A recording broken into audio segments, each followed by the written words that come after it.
Welcome to the Flashgun Challenge live show from FX-Sabers. We are going to discuss and talk about the Flashgun Challenge, hashtag Flashgun Challenge, and it was a lot of fun doing it. I have Harris here with me, Jedi Hesh. I have FJK. I have Scott. We were all involved in the contest. FJK was the moderator. Scott had an entry in the contest. Me and Harris worked on the contest entry that we put in together. How are you guys doing today? Good. Good here. Awesome. Let me play our little intro and we'll get started.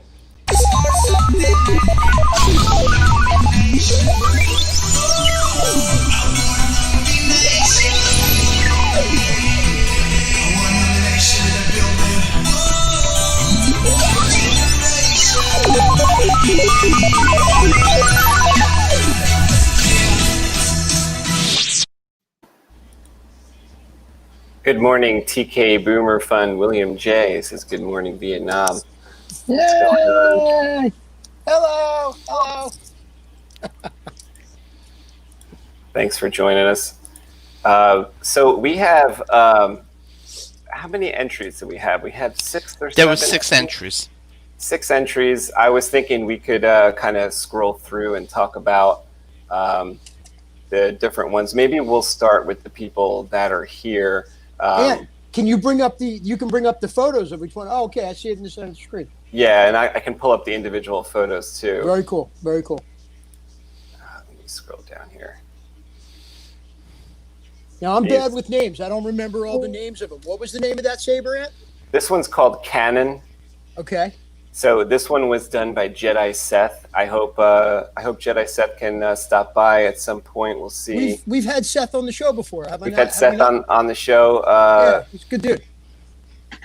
That was his entry. We'll talk about that more in a little bit. I was thinking maybe let's talk about Scott's because Scott is here. What's up, Scott? What's going on, guys? Welcome to Saber Talk, brother. Thanks for having me. It's always a pleasure, man. Thanks for coming on. Is this yours, Scott? No. The Desert Flex. No, you went past it. You went I went past it. Too far? Yeah.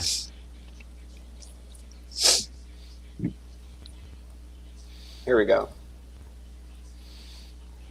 This reminds me, Scott, I really liked your crystal chamber. I'm sorry, Ed. I didn't mean to cut you off. Yeah, I was just going to say that this one reminds me of Anakin, you know, and I guess it's supposed to. I like the crystal chamber. I like how you cut the fins into the body of the piece, the section. Yeah, thanks, guys. So here's the Desert Flex. So my idea here from the start, because I had this extra Graflex laying around, was to be post Episode 9 Graflex. So Ray buried it at the end of the movie, and the idea was maybe at some point down the road there's another one of those treasure maps to go through the galaxy and find it. So somebody found it. I was initially going to just cut a window and have some screen in there, but as I started thinking about it, my idea was it's in the sand, it was hot, whether it was a meltdown or the elements, the crystal chamber started to make its way outside. So I went with the damaged look. I thought it'd probably come out better than trying to do something that looked clean. Very nice. I also really like the Graflex, but I always struggle that it's got so much stuff there. So, the thick handle, the bunny ears flapping around, the huge control box with the clamps. So the idea here was create something. It was damaged, recovered, made fixed it. And yeah, it's a good spinner. It's really solid too. So the chassis, it'll take me a bit. The chassis is fully removable, so nice. It kind of works on its own as well. But yeah, I mean, I like being able to see the crystal in there when the saber's on. Sure. But at the same time, not having it be something like on the SK where it's going to be potentially getting banged around. So it's pretty solid. Gives you that Star Killer look, feel. Yeah, right. With more protection. So this is one I wouldn't have an issue letting my son swing around and play with. So that was the idea. There's the 2 buttons there on the side of the control box. It's a Profi 4.8, which is one button operation. So it's the single button operation, just the red button up top. Very cool. And yeah, the crystal chamber was fun. I know it's probably frowned upon to have the chamber be printed, but it allowed me to get it exactly how I wanted it in there. Everybody uses printing anymore, dude. It's cool. There's nothing wrong with it. It's good stuff. Gives you that extra detail, man. Good job. I love it. I love how the crystal burst through. Wow. Personally, I mean, I've never been a huge fan of printed stuff. Once in a blue moon, I've had to use it, especially if I've had if a Sabers come in that like something from Saber Forge or something like that. But I usually try to stay away from the 3D printed stuff. But I didn't really hold it against you, and for full disclosure, yours was one of the ones I did vote for. Yours got my second place vote, Scott. All right, thanks. I'd say, certainly biased, but mine wasn't my own favorite either. I had to give that to. I thought the icon was. Well, it was between yours and the icon. I'll wait till Eastern's fully here. Yeah. But I gotta tell you too that certainly in terms of what I would like my style to hold, I like kind of clean, more minimalist. But obviously, Space and Harris, that thing was just amazing. The amount of work and detail there. I mean, I can appreciate that. I just wouldn't know how to go about holding it and using it. Yeah, that's why they had gotten my first place vote. Yeah, you gotta like just put that in a case and leave it there. That's what we were thinking too. It's probably more like something for this shelf than something for it's more of a shelf queen swinging around. I definitely believe in the whole classification thing of usable sabers. You got a shelf queen, you got a workhorse. In the video, I'll definitely show me swinging it around, but I don't suggest doing that. Like if you brought it home, I don't suggest doing that all the time. But we do have Eastern 57 here. I'm sensing a powerful mind. Hey guys. What's going on? Yeah, we can hear you. Okay. I'm not seeing him. That's okay. I don't have a camera. He has his logo up. Okay. Well, welcome, dude. Welcome. Thanks. Good to see everybody. Talk, Anthony. Yeah, man. Good stuff. What's going on? Jody, Scott. Great to see you. What's going on? We also have SirRawThunderman in. He also took place in the contest. We'll go. He actually had an entry for the contest, but it became too late for his entry. So we're going to hope to see it today. He's here as well. What's going on, buddy? Good to see you. Hi, folks. Yo. Welcome. What's up, man? It's good to be on the show. Awesome. Good to have you. Welcome we were here from the Valley of Failure. Did you finish? I did not finish. I finished the hilt itself. Oh, holy cow. But, can we get a close-up of that? Hold it closer to the camera. Wow. Nice work. Oh, beautiful, man. Very nice work. I love how you cut down the emitter. Yeah. Yeah, the emitter was a custom job from Darren of JQ Sabers. Wow. Oh, it's wonderful. That's a very daring feat to cut the whole top section off of a Graflex style handle. No. Takes a lot of guts. It's not a Graflex. It's. Oh, it's not? No, it's a. Hard for me to see on the phone. Everything's really small. It's a vintage British flash gun. It is a genuine flash, though, Yeah. correct? Yeah, very cool. Very cool. I have.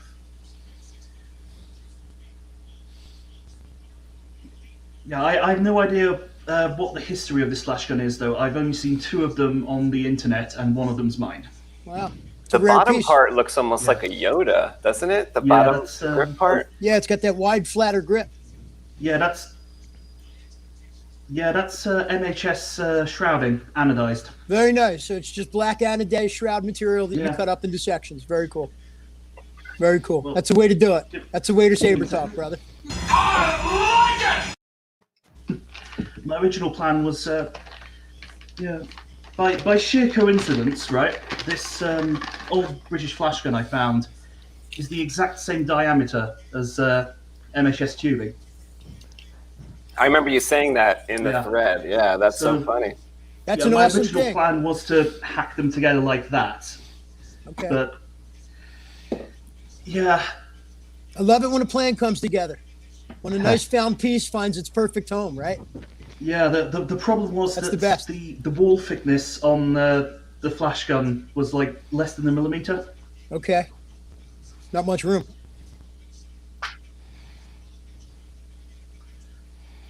Yeah, so I couldn't actually bolt anything into it directly because Gotcha. it would shear off. If There's I all whacked meat it too inside hard. it. It's all Yeah. meat underneath the skin. No.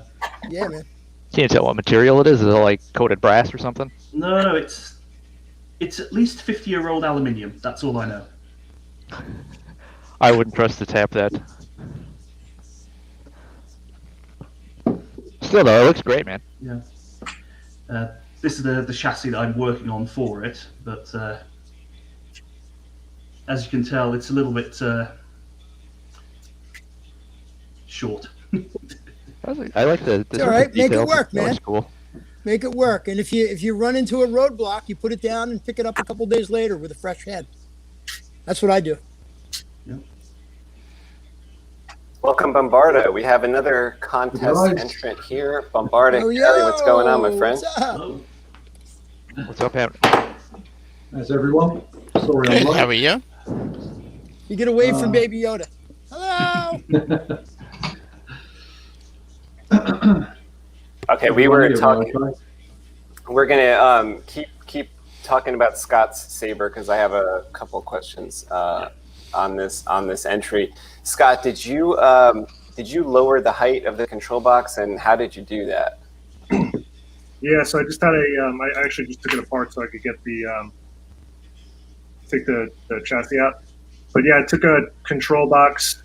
I think it was probably from a Skinny Flex, Anaflex, and I just ground down the top so that it was pretty flat, just enough really to hold a clamp card flush. And then in order to not use the graphics clamp but get it to be pretty tight, I took some of the sync tube. I think it's old sync tube I probably actually got from TCSS, and had to hone it down quite a bit to get a good tight fit, and then used just a couple of set screws on both ends. So I keep the top side on, and then the bottom side slides in, and the set screws hold it. So there's 2 set screws through the control box, and then 2 on the other side as well. So the idea to me was as sleek as I could make it.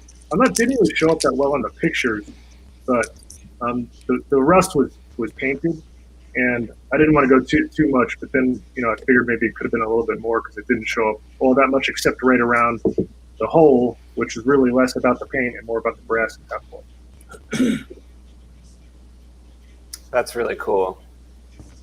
Yeah, I like the grip section. I kind of agree with you that the traditional grips they kind of stick out too much, which is kind of why I did mine the way I did mine.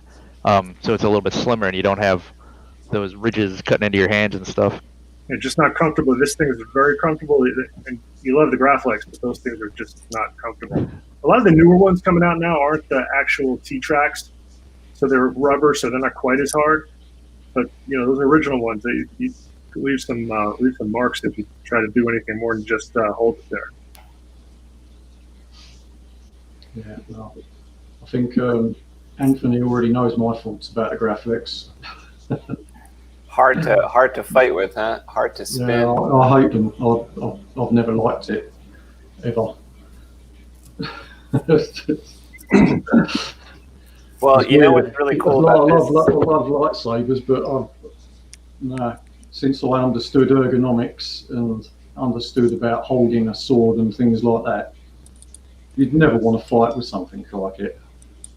Yeah, like the interesting thing about the Flashgun Challenge was there was actually so many different flash guns that you could use. Like SirRawThunderman showed us that strange flash gun that he made his out of, and there's a lot of different types. So Gary, do you want to talk about your Youngling one, because this is something really unique. I think, as far as look at the size of it. It's almost like the size of a Sidious hilt. Yeah, it's 1 second. I'll just grab hold of it. I forgot to actually get it out. 1 sec. I bet Yeah, you for a that's second. smaller than a Sidious at that. What'd you say, Scott? I think that might be smaller than a Sidious. He had one picture. I don't know what it was next to. I think it might have been next to like a Plo Koon or something. Kit Oh Fisto. yeah, Kit Fisto, yeah, and it was so tiny, and that's not a big saber. Yeah, that's well, true. Wow, look at the size. Yeah, not at all. Yeah, that's tiny. it is very, very. Oh wow. It's titchy. Like that's my grip. Near enough takes it all up. Oh, I love it for like an offhand lightsaber. That's perfect. Yeah, Shoto. It reminded me of Ahsoka's Shoto. Yeah. I don't know if you read on the forum what I put about this. What size earlier blade today. do you use in that? What This length is a blade? 7/8. 7/8? No, I mean how long? Oh, this is going to be for a 6-year-old. This is actually was a commission. I was commissioned this last year, but due to circumstances, he put it on hold, and then he contacted me to say, okay, it's a go again. And yeah, basically it came along just as Easton said, what about a competition for flash guns? And I was like, That's a very nice saber for a 6-year-old, bro. That's a very Yeah, nice saber. yes, That's I an buy incredible extra sabers lightsaber. to give out to my neighbor's kids so we can duel on the front lawn. I'm not giving them anything nice and yeah, I custom mean, made. the customer that this is going to, he's had 2 previous commissions. He had a Roman's Inception done by him. He was his first one. And then he got a MK1, Roman's MK1. And then he said, like, he's got a, I think it was a 4-year-old son, nearly 5. And he said, I want to commission a saber as a Christmas present for him. And it got put on hold because his wife fell pregnant and they had another baby. And he said, yeah, we'll go ahead with it now. Kids come first, man. I get it. Yeah, Kids come exactly. first. So this is going to be his 6-year-old's Christmas present this year. Do you have a blade you can put in it? Can we see it fired up? I'd love to see everybody's saber fired up, man. Let me have a look, see if I've got a blade spare. Yep, looks like I've got one. Let's have a look. Very cool. Tap off the end. Hey, Ann, is Gabe coming over? Physically or in the show? Either or. I don't know. I hope so. He definitely knows about it. I'm not used to this opposite camera malarkey. Yeah, it's backwards. Yeah. Fire it up, man. Nice. So it's basically, Nice. it's only got a nano biscuit in it, but I think for a 6-year-old, it's more than adequate. Can you show me where the activation button is on that? Just there. Exactly. Very cool, yeah. Yeah, so it's a little Nice. ball bearing top. Nice. Look at the detail there, how it's like the button's there and then the belt clip is on the opposite side. So you could imagine that if it was on your belt, you know, it would be very accessible. Yeah, that's a great little design. It's, That's awesome. Basically, I've done a CAD for this brass section, and my machinist machined that for me because I just didn't have the ability to machine what needed to be done, and then a couple of KR Sabers Graflex pins for it. Nice. This is the retention screw for the blade holder to stop the blade holder flying out, obviously. And then, so... What kind of LEDs did you use in there? It's a Tricree, green, white. Tricree, green, white, so you have flash on flash. Yeah, basically. I forget. It's been so long since I've done a nano biscuit that I don't remember if they have flash on flash. Will that come up on the camera? It probably won't come up on my camera, will it? But yeah, it looks good. I can see just it. Just about see it there. There's CalArt written down it, so it's actually Okay, very cool. Faint, but you can see it. Very cool. Yeah. That's Yeah, one that cool. I hadn't known about before. Yeah, so the D-ring holder is one of my spare D-ring holders from my Savage Beast run that I did. So I used that, and then I added basically a little piece of brass from it. This brass washer here is actually from a cover tech for a SpaceWindu hilt. And basically what happens is this little screw here, you unscrew this and you can slide the chassis, and the chassis doesn't come all the way out because this screw stops it. because I've got a slot in the chassis that I designed, so it can be pulled out just enough to hit the recharge socket on it, and then Nice. Yeah. So What size battery did you use in that? Was it an 18650? 18650, yeah. That's tight in that little thing, man. And it's a 3000 milliamp one, so he's going to get a good old runtime out of it. Nice. Yeah. Nice. But basically, Cool. he wanted his son to have it because his son had a cheap lightsaber and was dueling with him with a cheap saber for. And he said, "Yeah, he loves them. He loves Star Wars, and he's getting into it. So he wanted to get him his own saber so he can actually have proper fights with him." Beautiful, that's beautiful great. work, man. I think it's great when parents actually do things like that for their children. I made a little miniature Graphics for the guy that I made the lightsaber cutlass for. I left it on his desk, and with a little note that says, "If you're going to conquer the galaxy, it's easier if you have a sidekick." So it's basically for his 4-year-old.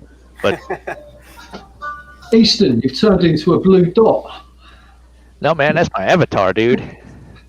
How can you make sabers? You've got no arms. Like Hal, 9000, except for his blue. I don't know. I could be a floating orb as well. He uses his mind to We make could be sabers. floating orbs. Use hands. It's actually a close-up of a lightsaber blade, like a really deep royal blue lightsaber blade. It was like one of the first ones I ever had, and I thought it looked like a natural gas flame. So I've been using that as my avatar for well over a decade now. Nice. Yeah, so That's Easton, cool. how is it, or rather, what did you say on the forum? You recognise sabers by certain traits of the people. Oh yeah, the tells.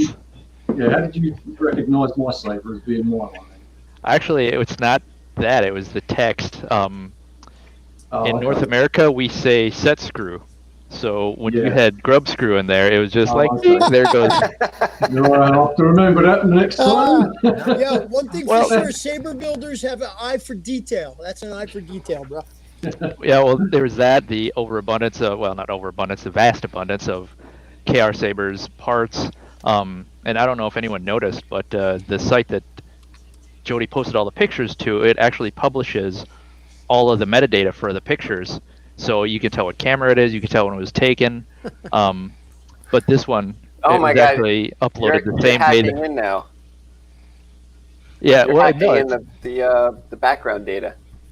no, it was published on it, and you can check now if you look. It's scroll down to the bottom, you can pull up all the metadata for it. But the whole thing was that, Bomb, you actually took the pictures the same day that you posted, "Hey, I'm done." So that was another one. That's kind of an easy giveaway. Yeah, that's kind of unusual. I was going to say, because I didn't actually post the pictures, so. Because it wasn't me that posted them up on the forum, was it? So.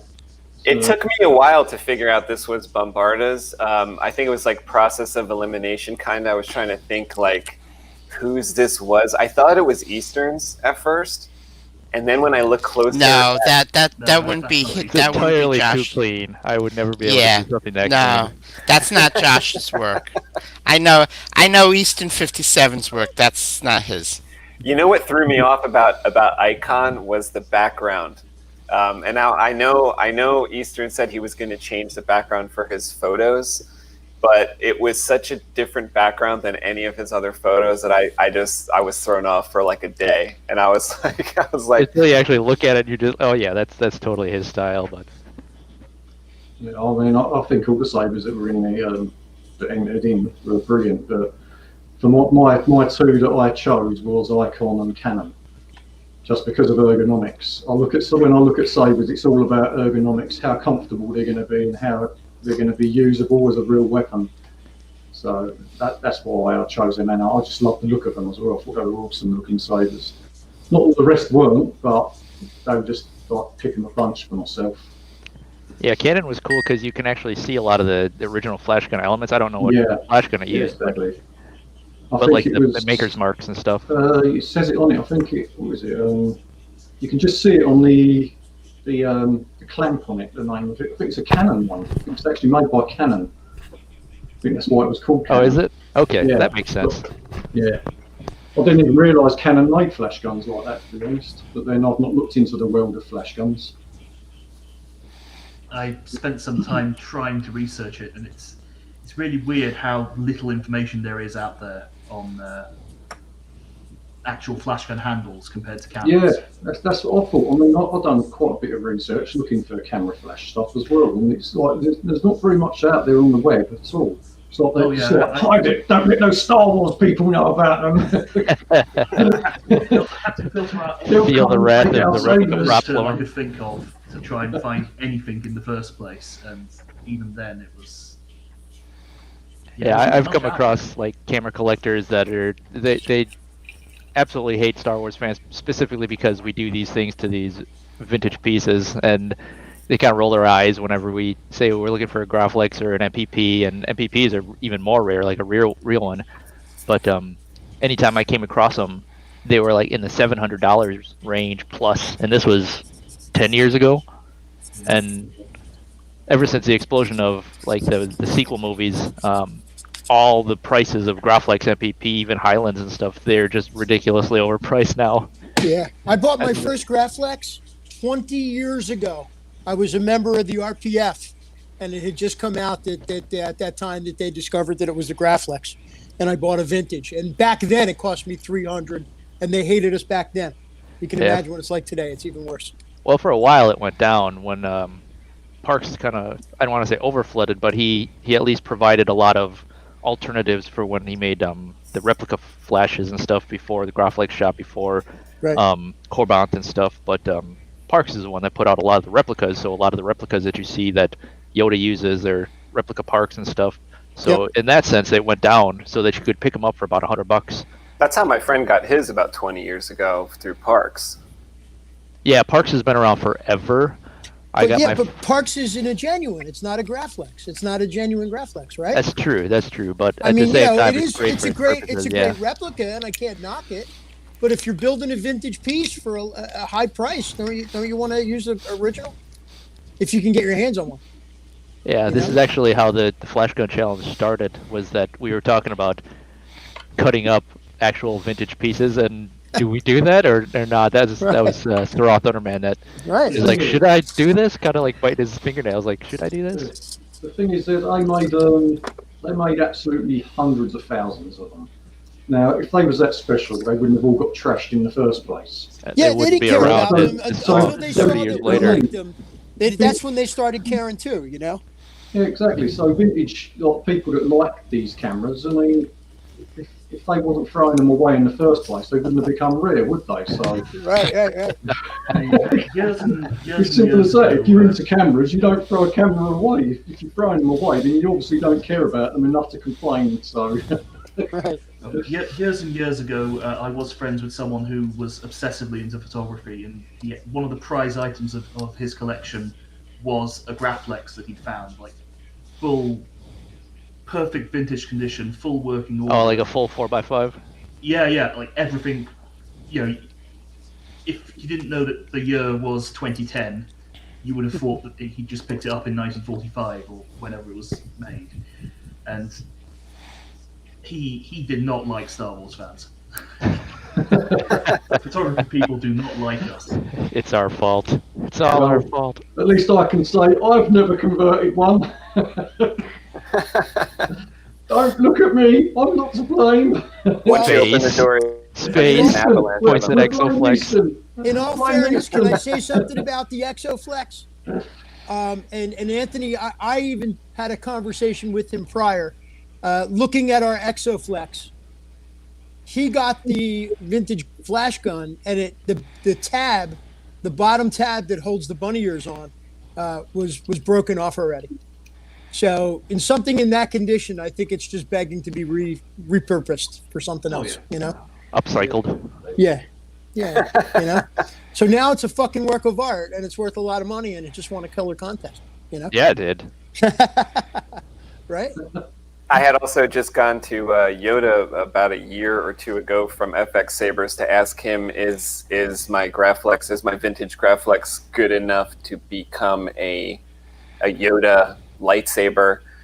And he looked at it. He looked at some close-up photos I had on the inside, on the outside. He's like, you know what? There's just a little a bit of rust. There's like too much on the inside. There's some damage to it on the outside. It's not the best candidate. So when I had it on hand for a year or two, and then this contest came along, and Eastern had the idea for this contest, then I thought that maybe that would be a good time to utilize that.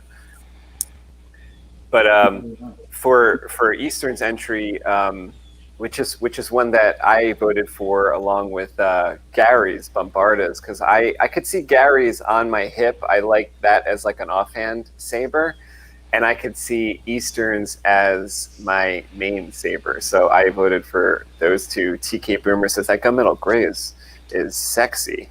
Oh, thanks, Yeah. man. You too. Yeah, I mean, when I voted, I mean, obviously the Exoflex got my first place vote. The second place vote, it was a tough call between Icon and the Desert Flex. And basically the deciding factor for me was more the electronics on the inside, because the outside, I mean, Josh's work, in all fairness, I've known his work for years, and I've seen his work, forever. And I know basically, what we were talking about tells earlier. I mean, if I didn't know it was from him, I still would have known it was his. But, I mean, it was a tough call. The second place one was a tough call. I mean, I have to say that I looked at the, when I looked at the polling when I called the contest, I have to say, if I had to rate the Sabers, I mean, even though I did vote for the Desert Flex one, I'm perfectly fine with the order of which, the votes turned out. In other words, first through sixth place. That's pretty much, roughly how I could see it. I mean, basically, the Desert Flex and Icon was a toss-up. But the rest of it, I mean, the voting, I mean, I was perfectly fine with, that's kind of like more or less how I saw them in my mind anyway. I do kind of think that the Wetzlar it deserved a little bit more love, I think. But if I had a third vote, it would have gone there. Yeah. I also think voted for that Youngling one. needed some more love too.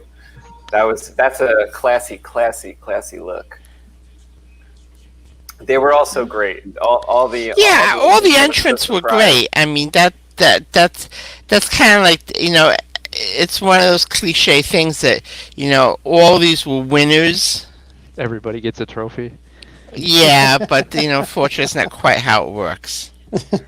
I kind of thought we were going to get a couple entries that were like someone was going to maybe not understand the contest or something. You know what I mean? Like something was going to happen in that sense. But it's like everybody came through with a really creative design that was totally different than any standard. Yeah. No, I think that basically anybody who wandered into this, I think they knew what they were doing, or they knew what was they knew what the whole idea of it was. It's not like the TCS contest where the custom saber shop contests where some wacky stuff occasionally goes on. But I think everybody knew, what the deal was, because, I mean, all the entrants have been around for a while. Right. Well, Yeah, a lot of it is. I thought some people from TCSS forum might have spotted it and jumped in, but no one was there, I don't think. What was that? I'm surprised none of the members of the TCSS forum. No, I don't think that. I mean, it's. Well, this a is whole bunch of us. I mean, there's a lot of crossover too. So there is a lot of crossover. A lot of the older TCS members aren't around that much, or there's more crossover. Some of the newer ones, not so much. I feel like TCS is maybe a little bit better when you're just starting out, and then That's what it is. And then conversation gets weighted down with some real basic stuff. I feel like what goes on FX is usually a little bit more interesting in terms of the questions and Yeah. folks get. It gets On more a side into note, like, Scott, I the love your lightsaber. background. Holy crap! Thanks. Awesome, man. That was your tail, by the way. I thought so because I did the.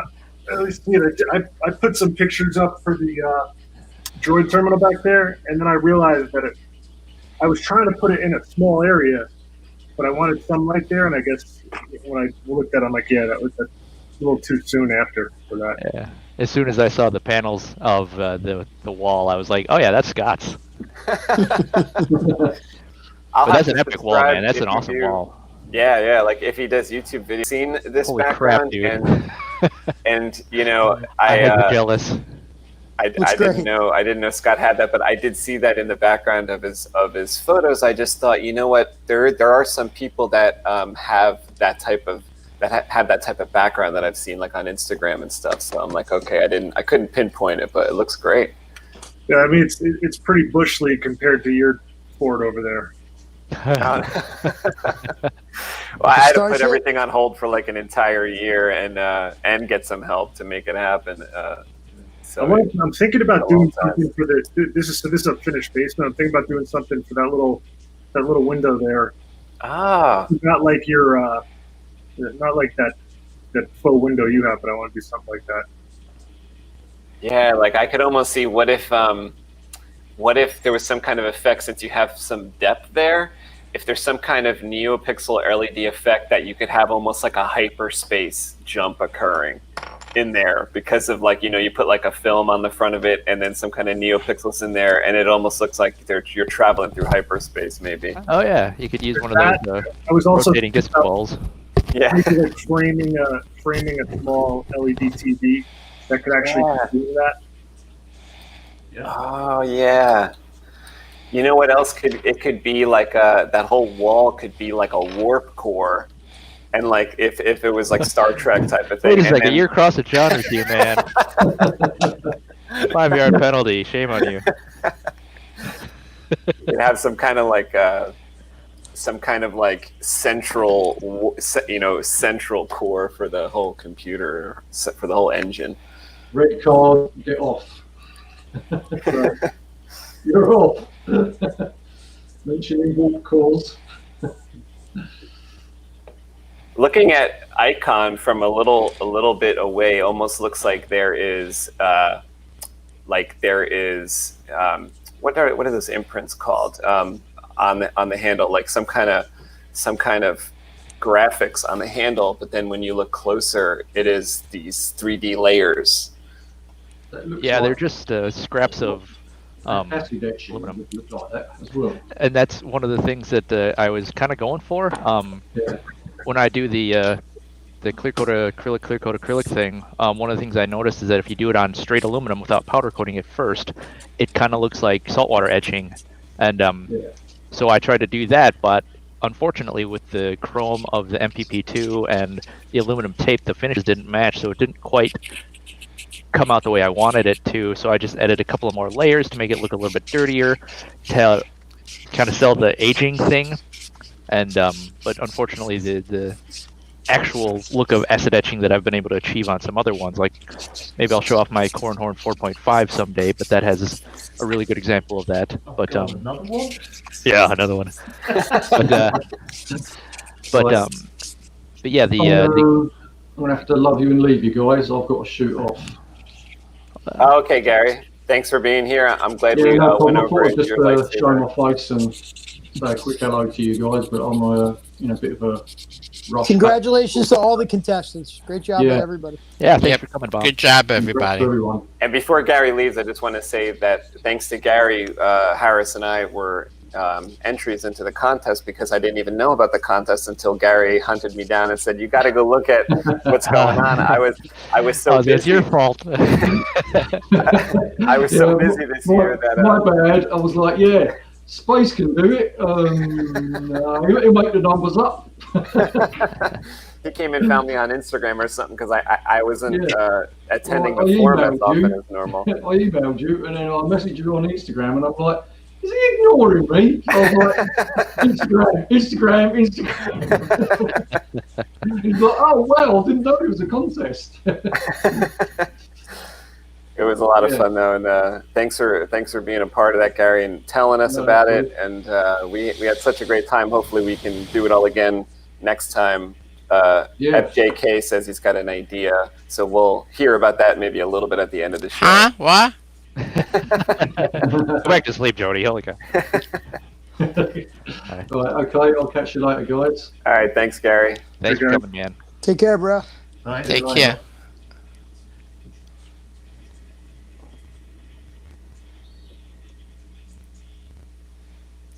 So, So you How guys want many to hear some of the other tells that I had? yeah, definitely. Yeah. I want to hear that definitely. Okay. So in addition to the grub screw and the Scott's wall thing, Space, your wiring pictures, it shows your map or your workbench and the little cutting mat that you use, that white one. I kind of realized that, and I told FJK in the email. I said I don't know if you want to show these last two pictures. And then when I noticed the last two pictures up, I was like, oh, I guess it doesn't matter. Yeah, that one, in addition to, I think SirRawThunderman said it best, there's just like pixels everywhere. But you're kind of the NeoPixel guy.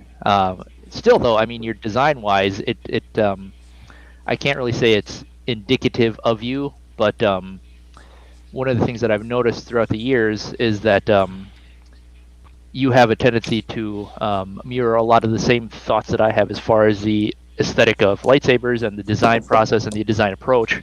For example, the molded rubber grips that you did on that one saber, and the hilt length LED bar graph that you did on another one. We seem to be parallel thinking a lot, and this one, it kind of reminded me of my Tales of the Jedi hilt.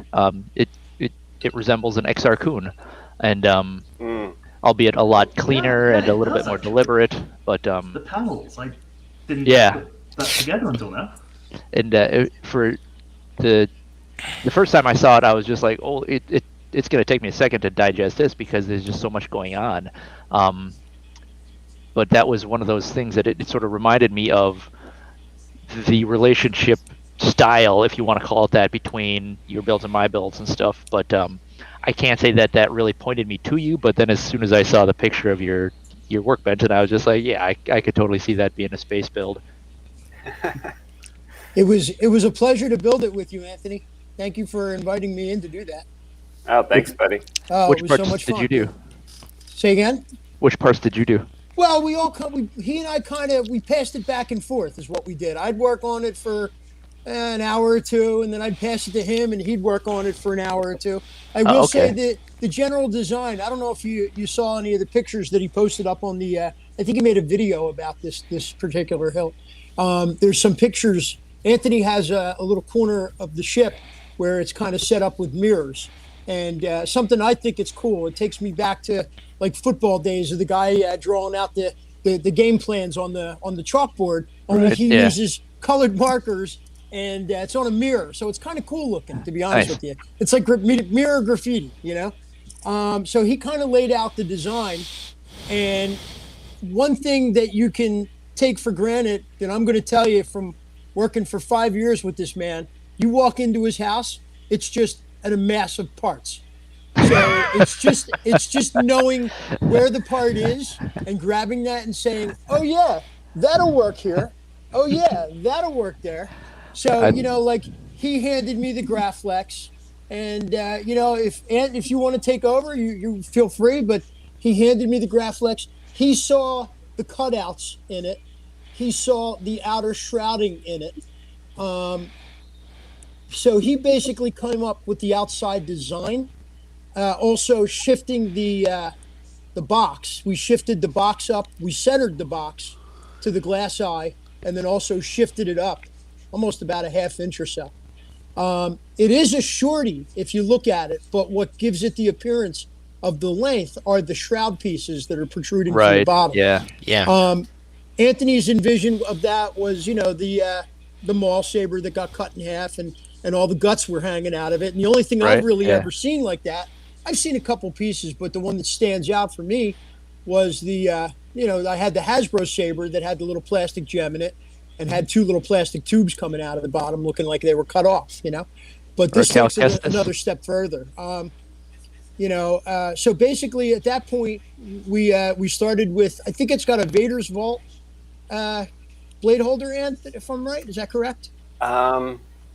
The blade holder is Vader's Vault model? We've done so many of these Graflexes lately. Yeah, No. Okay, so it has a custom Saber Shop Graflex adapter for master replicas. Okay. Yeah, it's the Anakin blade holder. Anakin blade holder. I see. Harris is my Graflex expert. He's been dealing with Graflexes a lot longer than me. He knows all the ins and outs of all the different ones, all the different details of all the different movie Graflexes and stuff like that. So whenever someone puts in an order for a Graflex or we have a Graflex project, I always put it in front of Harris. So when I heard about this contest, I immediately got the idea for the design, and I drew it like Harris said on the mirror there on the board, and put all the parts, because I had all the parts in kind of here already. So I've kind of put everything in front of Harris, including a couple different pieces that could serve as the emitter. And then he tells me to make it work. So I got to start to figure out how to put two puzzle pieces together that aren't really made to fit together, but we got to make them fit together. So takes it's a lot of work. You know what I mean? So for instance, my process so well. Yeah. So Eastern probably knows that the Anakin emitter from TCSS is not going to align with a vintage Graflex, right? With the holes and different things, but enough of them align that it worked with our design, because the design called for some shroud pieces that were at the top, almost acting like Eastern said, like Exarchon claws almost, or something like that. So I was able to cover up like where there was supposed to be Graflex pins, that those holes didn't align. Harris said, here's the two. You have like a Vader's Vault piece. You have a TCSS piece. The Vader's Vault one maybe aligns better, but the TCSS piece is silver, has these different features. So it was more like what we wanted.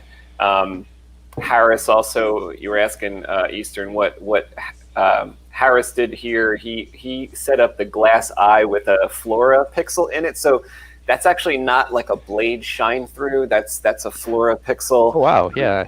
I thought it was a shine through. I personally have a thing for the lit glass eye. I did it on my original Graflex, which is somewhere now with my wife. She took it. That's a whole other story.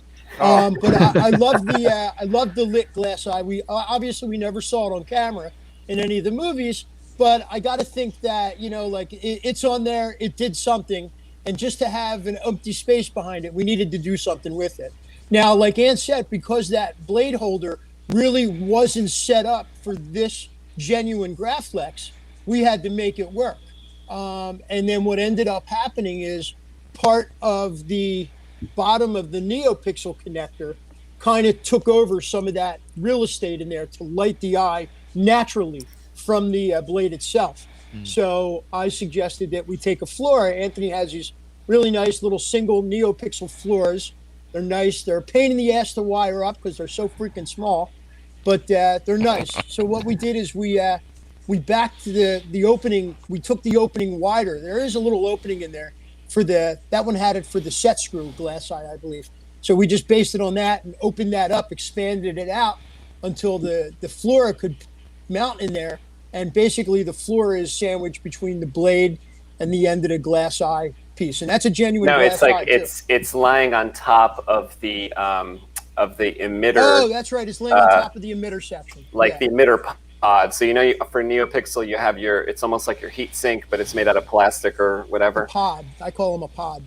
Yeah, so there our NeoPixel there is actually laying on the emitter pod. That's right. And then the blade sits on top of that. So you have about almost a 1.75 blade depth. So it's pretty good blade depth.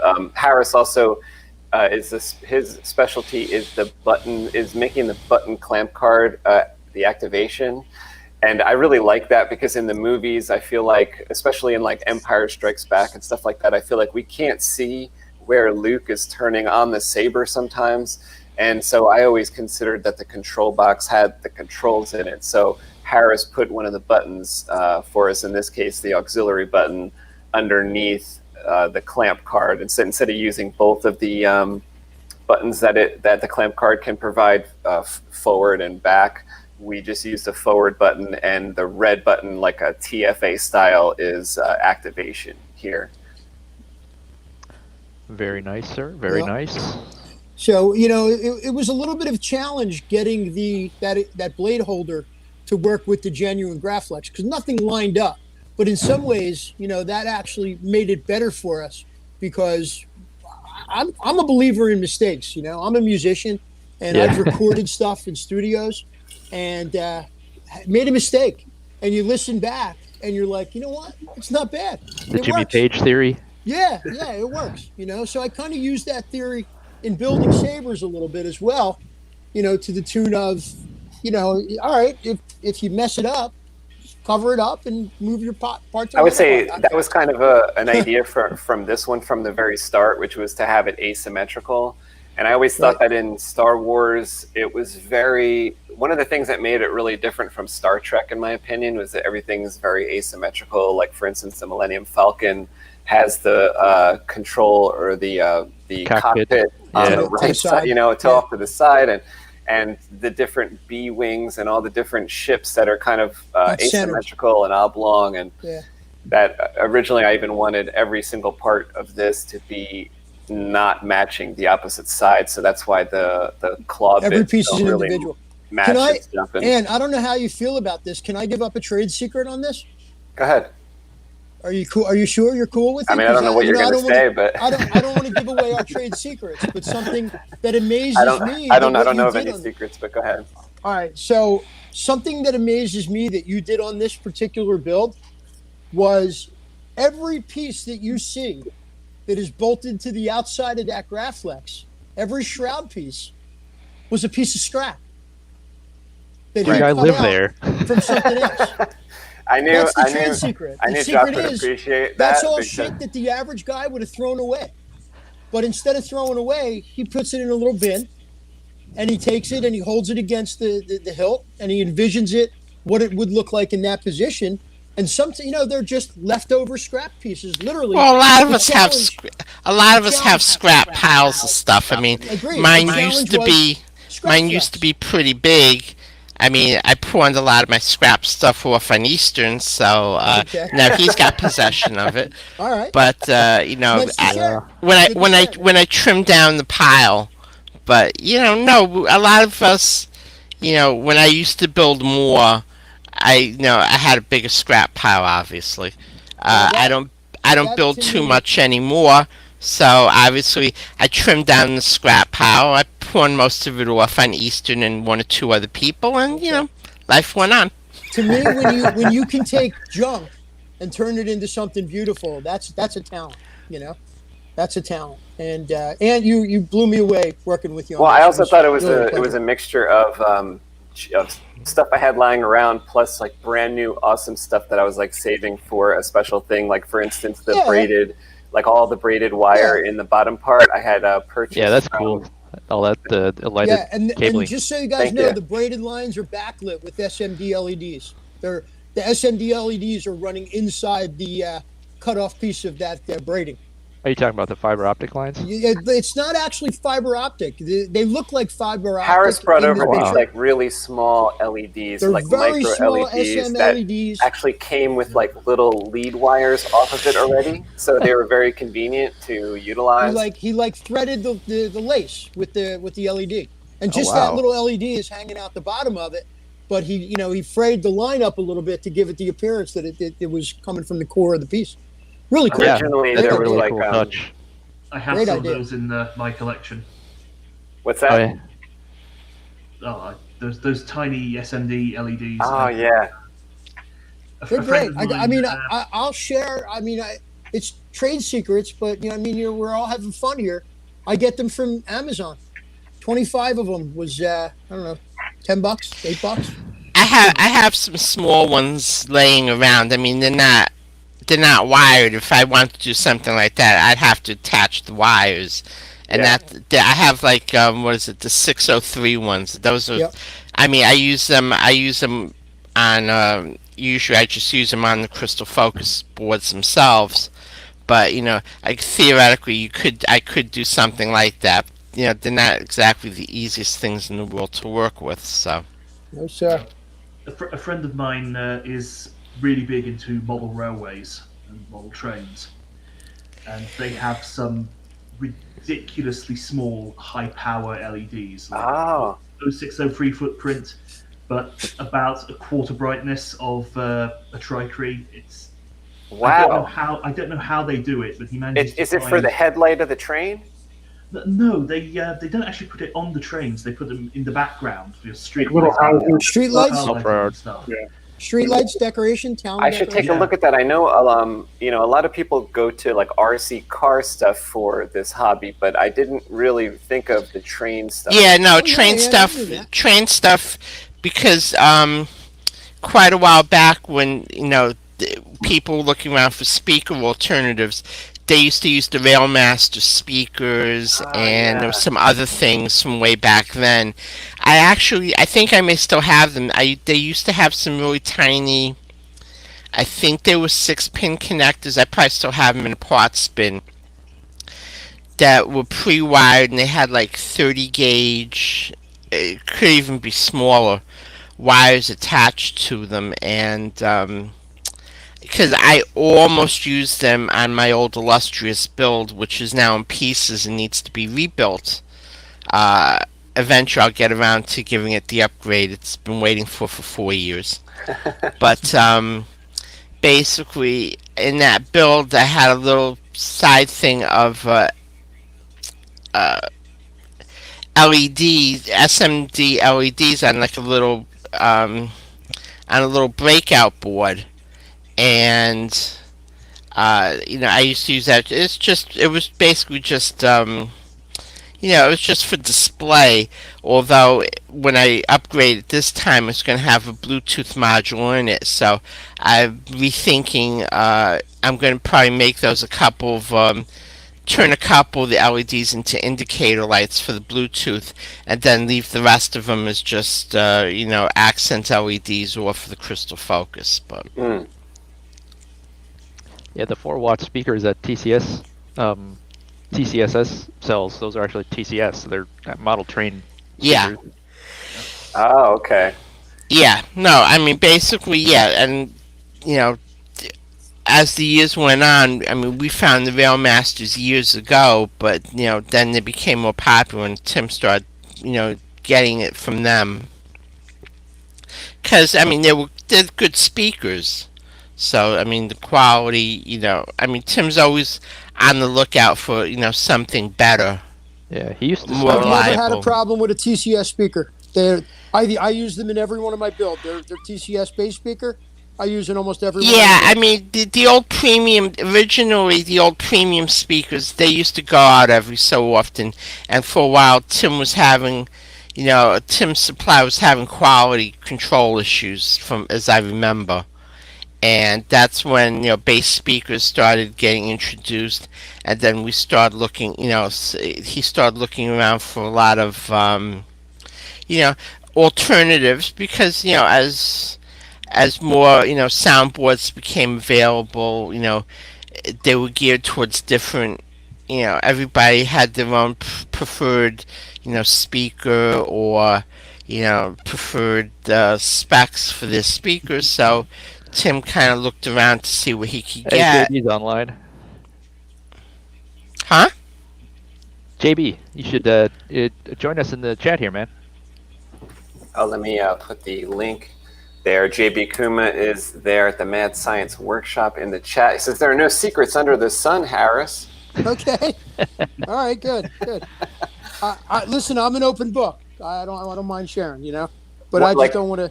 One of the things I wanted to do with those LEDs, Harris, as you know, was put them in every single one of these things hanging out the bottom. But it as far as time wise and stuff and wiring, I was able to do 3. Yeah, it's time consuming. I get it. Yeah, And we were- I mean, and you didn't have to go overboard. I mean, just just doing 3 of them, you kind of like give the impression, and also not having them in every one, it kind of like lets you know that there was probably some damage along the way. So obviously not all of them would Bingo. work. Yes. Right. And Yep. that was one of Harris's ideas, which I did do. I don't know if it's really noticeable in the photos, but I used a high-powered like torch pen to burn the ends. Obviously the ones that don't have LEDs in them. I kind of scorched the ends to try to look like this thing was kind of cut in half. Oh yeah, Yeah. like paracord or something. Yeah. Detail, man, detail. And I thought it would look really good on the brass or copper one that I had here. But to be quite honest, I guess maybe I didn't do it long enough to get that like kind of different blued color to it that you'd see like one of these Kylo Ren emitters or something like that really has that cool effect of it. But since we are talking about this one, let me play the little video in case you guys haven't seen it. I just made it like late last night. Because it has a little video of it. One of the things with this saber is I had trouble picking some pictures to show you guys because it had weird things going on each side of it that I felt like almost like a 360 thing was like necessary. So that's kind of what I did in this video. I'll show you. I didn't share the sound. One sec. Okay. Hey Scott, do you have a YouTube channel? Not really. I created it actually sometime maybe a year ago, just to post some things to the forum. Is your background just for like your photos and stuff then? Or do you post videos to Facebook? Yeah, I think your Trade Socket one, that's on a YouTube, right? I don't really do videos. Oh, okay. I did a video. You know what I did when I actually used it was when I was doing I was playing around when Irv was first releasing the second data pad, and I was doing a Kylo. So I was playing with I put a couple videos up for that. And I haven't done a whole lot since then. I was hoping to put links to everybody else's projects in my video description for when I post mine, but. And I heard you mention Irv. I freaking love him. He's the master, truly. He is the master, dude. I don't know how he puts up with it. When I was doing my first like Prism or Crystal Focus 9, I was asking him questions like the guy's got nothing better to do than help somebody who's a. Oh, that's his superpower, man. He's got the patience of a saint. He don't know us anything, right? He don't know us nothing, and he's always there for every one of us. He did the same thing for me when I got my first Crystal Focus 2.63. Yep, I remember that. I still have them floating around. But yeah, he was very patient, and he walked me through, and I was like, I'm a little afraid of the forums because they seem condescending, and he's just like, nah, it's okay. It's cool, but here's the answer that you're looking for. But hey, some people can be real dicks on there. I've seen it firsthand.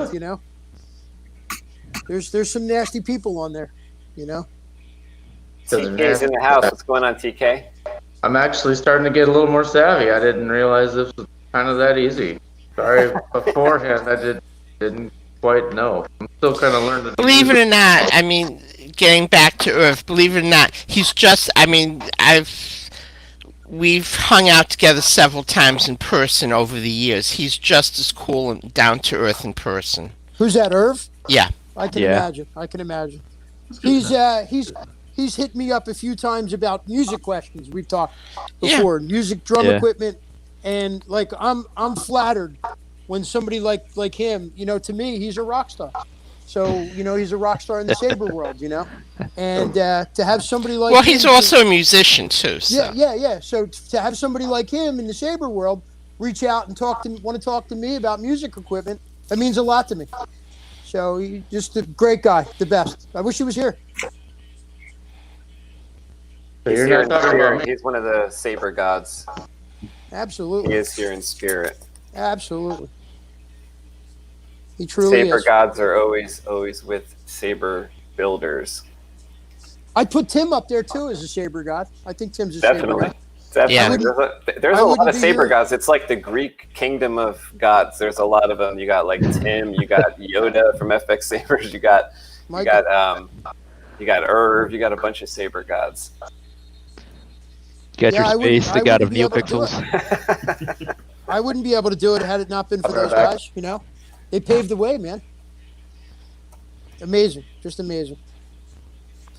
I don't know if you guys can tell. I'm working on a hill. All right, take a look at this little video I made for our ExoFlex. Let's see if it's starting. Start.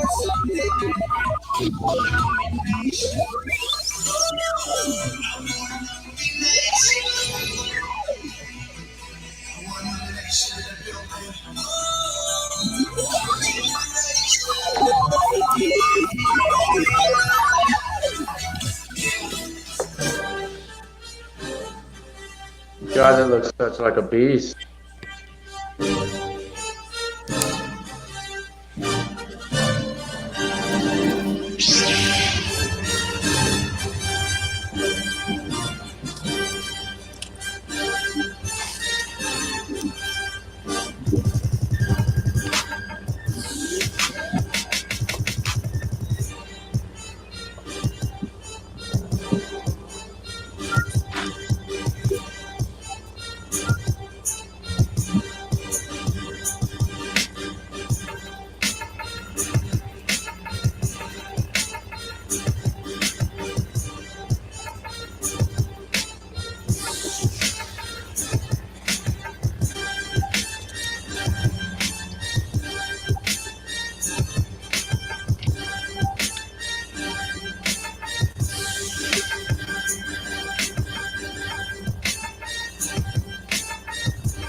Weapon of a Jedi.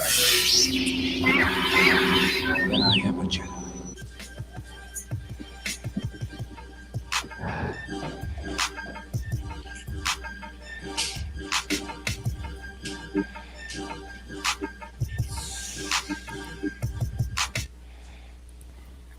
That's rad, hopefully man.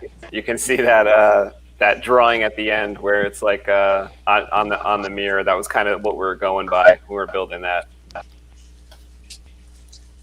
That was nice. good. Very nice. Yeah. Did you sync the flicker on the blade to the double base? Because it kind of looked like it was in sync. I think I tried to. So now I'm just wondering if that's meant to be like a saber that's been cut in half. Are you going to make a second one with the same stuff? That's some dangerous territory. Well, are you? I think the next contest would have to be configured in such a way. No, I'm just kidding. I don't know. Like, if we did, I bet you it would be too many years from now to make sense, probably. Or maybe it could be like long lost. You know, it could be like Scott's entry, like the one that was like buried in the sand, could be unearthed or something. Cool. Very nice. So you're properly well prepared because even though it was cut in half, it's still running. Yeah. It's like constructed as well as they're Darth pretty Maul. tough, yeah. Darth Maul, Cal Kestis So from the what? Fallen Let's Order. keep going. True. Cha-cha. Yeah, and just to say where the couple inspirations were for this, I was actually waiting for this show to tell you guys where I got the couple ideas. Yeah. Do you remember that thing from the He-Man movie? It was like a key. I don't know what they called it. I haven't seen the He-Man movie in 10 years, but it was like the Masters of the Universe movie. I almost wanted to call it a cosmic key, but I know what you're talking about. Yeah, so it was like that was one of the inspirations, and also the Jedi Fallen Order lightsaber, and kind of like what Eastern was saying earlier, something like an XR-Kun, where I felt like it had to be kind of short to indicate that it was part of a staff, you know. So that's another thing why, like Harris said, we tried to move the control box up a bit and shorten the whole thing up a bit, especially since all the electronics that we use, like Scott knows because he used the Profi in his as well, is how small everything is now. So it's like you're able to kind of do something smaller, you know, as far as wiring. So was that separate things other than the sword itself? It wasn't all in one, right? What do you mean? Like the sword wasn't the key and the lightsaber and all that, or was it just something else? I'm confused. Sorry. Like, I remember watching TV, man. I'm just saying, kind of like the inspirations for the look of it come from a couple different places. One of them being like that object in the Masters of the Universe movie, the way it looked, and then another inspiration being the Jedi Fallen Order lightsaber, because that was also another cut in half lightsaber with like the first time I ever saw kind of like stuff hanging out the bottom. So I knew that people could relate. Like once they saw this Fallen Order stuff earlier this year, I knew that once you saw this, people would be like, "Oh yeah, it's like that stuff in the Fallen Order lightsaber." You know, like it was, wires hanging out and things like that. Yeah, you just need to let people know that that's a thing and that they're free and clear to do that kind of stuff. And if we didn't have a lot of the guys that have come before, like Ro, then blasting a hole in the side of a lightsaber wouldn't actually be a thing. But it is now, and it's being used to very, very good effect. And right, that's another example of just standing on the shoulders of giants when it comes to all these design elements that we think are original, but no, they've been done 100 times before that. But it doesn't necessarily mean that they're unoriginal. It's just that we're employing them in our own fashion now. Right. I think the whole basis of this contest was kind of was that idea that Eastern exactly said, kind of along the lines of probably the first thing I thought of when I heard about this, and I bet you Eastern kind of based the idea, he could tell us right now, but a sloth furnace derelict from maybe 10 years ago. That was like the thing I think of. Tell me it wasn't that long ago. I don't know how long ago. But when you say something that's made out of a flash gun, but it's not just a Graflex from the movie, that's what I think of. And so I bet you a lot of people thought of that when they heard flash gun lightsaber contest. It's like probably they thought of Sloth Furnace if they knew who Sloth Furnace was. Right.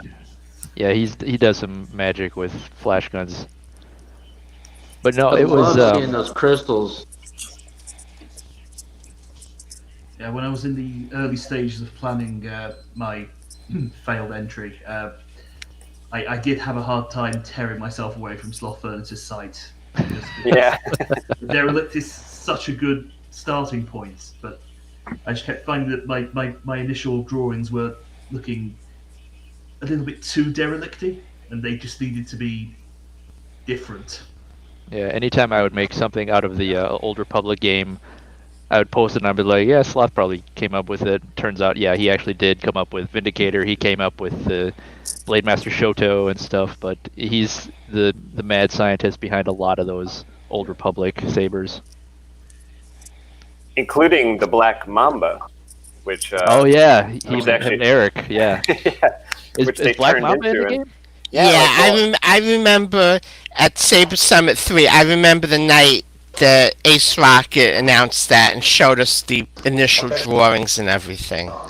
That was pretty intense. Yeah, I'm sorry. I mean, unfortunately, I couldn't swing it at the time. I wish I could. I really wanted to get in on that run. Yeah, sort of in the middle of something right now. Sorry. I'm about to.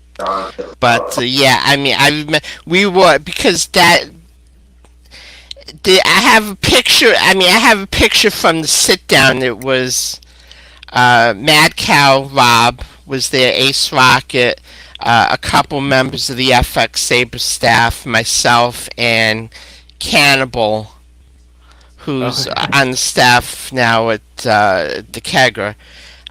Basically, we were all sitting around discussing, various things we were working on, designs, things that were coming. Ace Rocket had announced he was doing the Ralph McQuarrie concept art, the Voodoo Scepter, and I forget what the other one was. The very, very, very first rough drafts of lightsabers. He announced he was going to be doing a run of those, and then he showed us the Black Mamba concept art that him and Brad had done, and we were sitting there, we were discussing that for a good 45 minutes. Wow. We were all just sitting around the room. I have a picture. I have a picture of us sitting around doing it. Sitting around while all that discussion was taking place. I'll try to find it one of these days. I may post it up on the forum.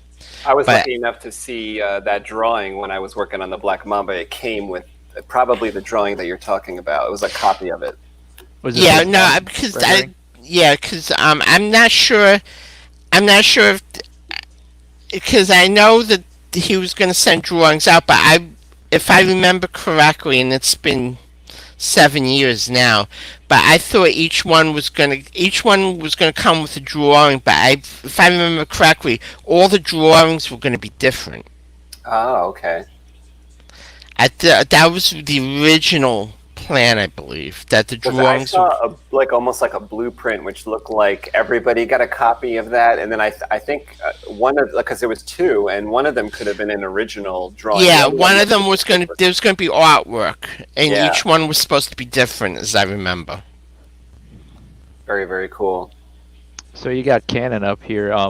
Yeah. Going back to my tells and stuff. Yeah. This was one of them that I was kind of like, I don't know. I'm not entirely sure. I originally had thought this was Iggy, because it was this one and Wetzler that was kind of throwing me for a loop. But after they found, Jody said that this was, or Seth came up and said, yeah, that was me. I was kind of like, yeah, I can see it now, because you look at that box and you look at pretty much any other Seth builds, and that's very characteristically his style True. box. And his background, he uses the white backgrounds and stuff, which is great. But yeah, as soon as they said that he identified himself, I was just like, okay, so that's not who I thought it was. But at the same time, like post-mortem, you can tell, like, yeah, that those are the tells. The whole emitter threw me off on this one. I could not peg this one on anybody. The only thing, SirRawThunderman, I think, suggested that Darth Chasm maybe had something to do with this one. That was kind of a fleeting thought I had, too. Yeah, I could see a little Darth Chasm Yeah, in I there mean, too. he said he was in the contest to start with and then pulled out not too long Yeah. ago. That's kind of So why it threw me maybe- off, too. Maybe he snuck in an entry. Yeah. It's just so close to his the DCL-SO2. That emitter just looks... Yeah. Yes. But yeah, I could see It's very Jedi Seth in there, characteristic, yeah. in there now. You know what's Yeah. weird about that is, does it show the inside? Because Jedi Seth usually... Oh, no, He's got- maybe yeah, he kind of put it together over the weekend. Maybe he didn't base it off of that whole chassis that he sometimes does.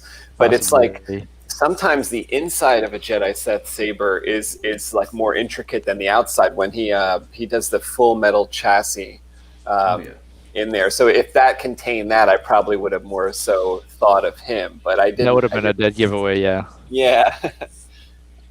So he. Yeah, I think Wetzler was the only one that didn't really have any specific hints. That was all just process of elimination with that one. Yeah. Yeah, the Wetzler was Iggy's, so.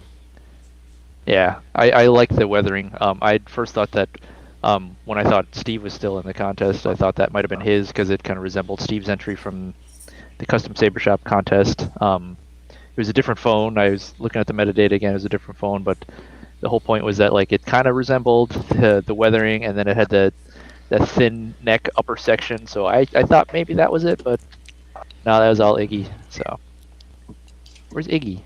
Good job, Iggy. We'll talk about Iggy's next. This cannon uses.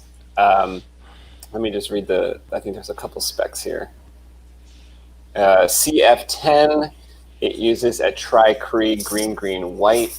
It uses a 28 millimeter speaker and a Panasonic battery. Crystal focus. Crystal focus makes you stronger. It made me stronger. Whose voice is that? That's hilarious. That's me. You got a future in voice acting there, my friend. I'm always doing these like funny audio messages to my friend Kevin, and once in a while we save them. You're gonna have to compete with Sam Witwer for the Palpatine voice.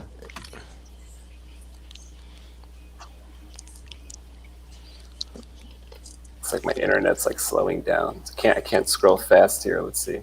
Well, there's like It's probably 6 my people fault. on it. It's My probably, phone. we're getting heavy now. Sorry. I just love that icon. So that was named after the company Icons. They were the first company to get the Lucasfilm license to recreate realistic lightsabers. They did the Graflex and they did the MPP Vader.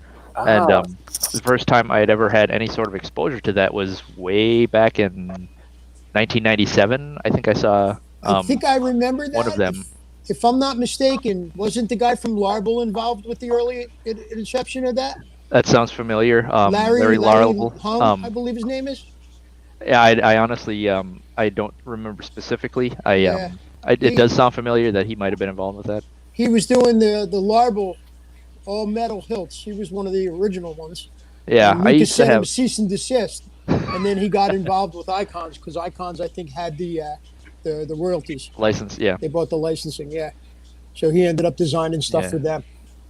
First of all, the pictures here are just stunning. Great job with the photos as well. Thanks, man. As a finishing touch, beautiful. Yeah, the first time I saw it was like in a specialty shop in Monterey in 1997, and I was honestly blown away by what a Graflex looked like that close. I had never seen one. All I had seen was the toys and stuff, which is absolutely no detail. But first time seeing a Graflex up close is just it's life changing. It's mind blowing because I had no idea there was a red button on it, and I was just immediately brought to my mind like, well, how come they never actually push the red button? It's very clear that that's a pushable red button. How come they never use that in the original trilogy? And then you see like the pin ports and the clamp, and you see all these greebles that are so ubiquitous now to lightsaber collectors and stuff. But at the same time, at that time, it was like, this is the first time I'm seeing this, so I had no idea what any of these greeblies are, what they do, if they have any specific purpose. But it was absolutely intriguing, and it's kind of like cocaine, how the first time you're instantly addicted, and it's unfortunately been, a lifelong pursuit. I mean, it's not anywhere near as physically, demanding, but at the same time, it was one of the first inspirations that I had. It's kickstarted my collecting. I used to collect the 3 3/4 figures and stuff like that, and I have since moved on, but that was one of the inspirations, is I wanted to homage that interaction that I had with the very first Icons Graflex. And again, I was going to put this in my video, but it sounds a little self-serving to name your thing Icon, but no, that's actually based off of that company, and it's kind of a thank you to them that they're the ones that inspired me to get into this and to sort of plant that seed. That's, I don't know, what is it, 20-something years later, and I'm still wholly obsessed with lightsabers. Yeah, is it a seed or a sickness? If I remember it's a beautiful both, yeah. That Icons Graflex they first came out wasn't even 100% correct, right? There were a lot of mistakes and flaws in it. Even still, and it was amazing one piece. for what it didn't break down in the middle, but yeah. But yeah, it did not have it wasn't 100% looking like a vintage. Yeah. Mm-hmm. Tell me about the accent lights on this, because that was one thing I was kind of wondering. I think that there's a lot. Is there a lot, or just like the way you did it on the inside, that it looks like there's a lot? There's 4 accent LEDs, and I don't know if you've ever played with an MPP2 platform. The entire middle section kind of comes apart, and I can show you, or at least give sort of example when I do my own breakdown video. But the LED is actually underneath the clamp in the center section, so all that top section is all blade depth. So what you're seeing shine through there, that blue light there, that's the blade. Okay, that's so cool, man. Yeah, it's a little disappointingly simple, but no, that's awesome. I have a blade plug that goes in there too, and the blade plug actually has a crystal in it, so that when there's no blade, you can actually see a crystal in there and stuff. That's cool. I've done blade plugs with crystals in them. Yeah. Okay. So that's why it's red in that picture. Okay. Mm-hmm. I get it.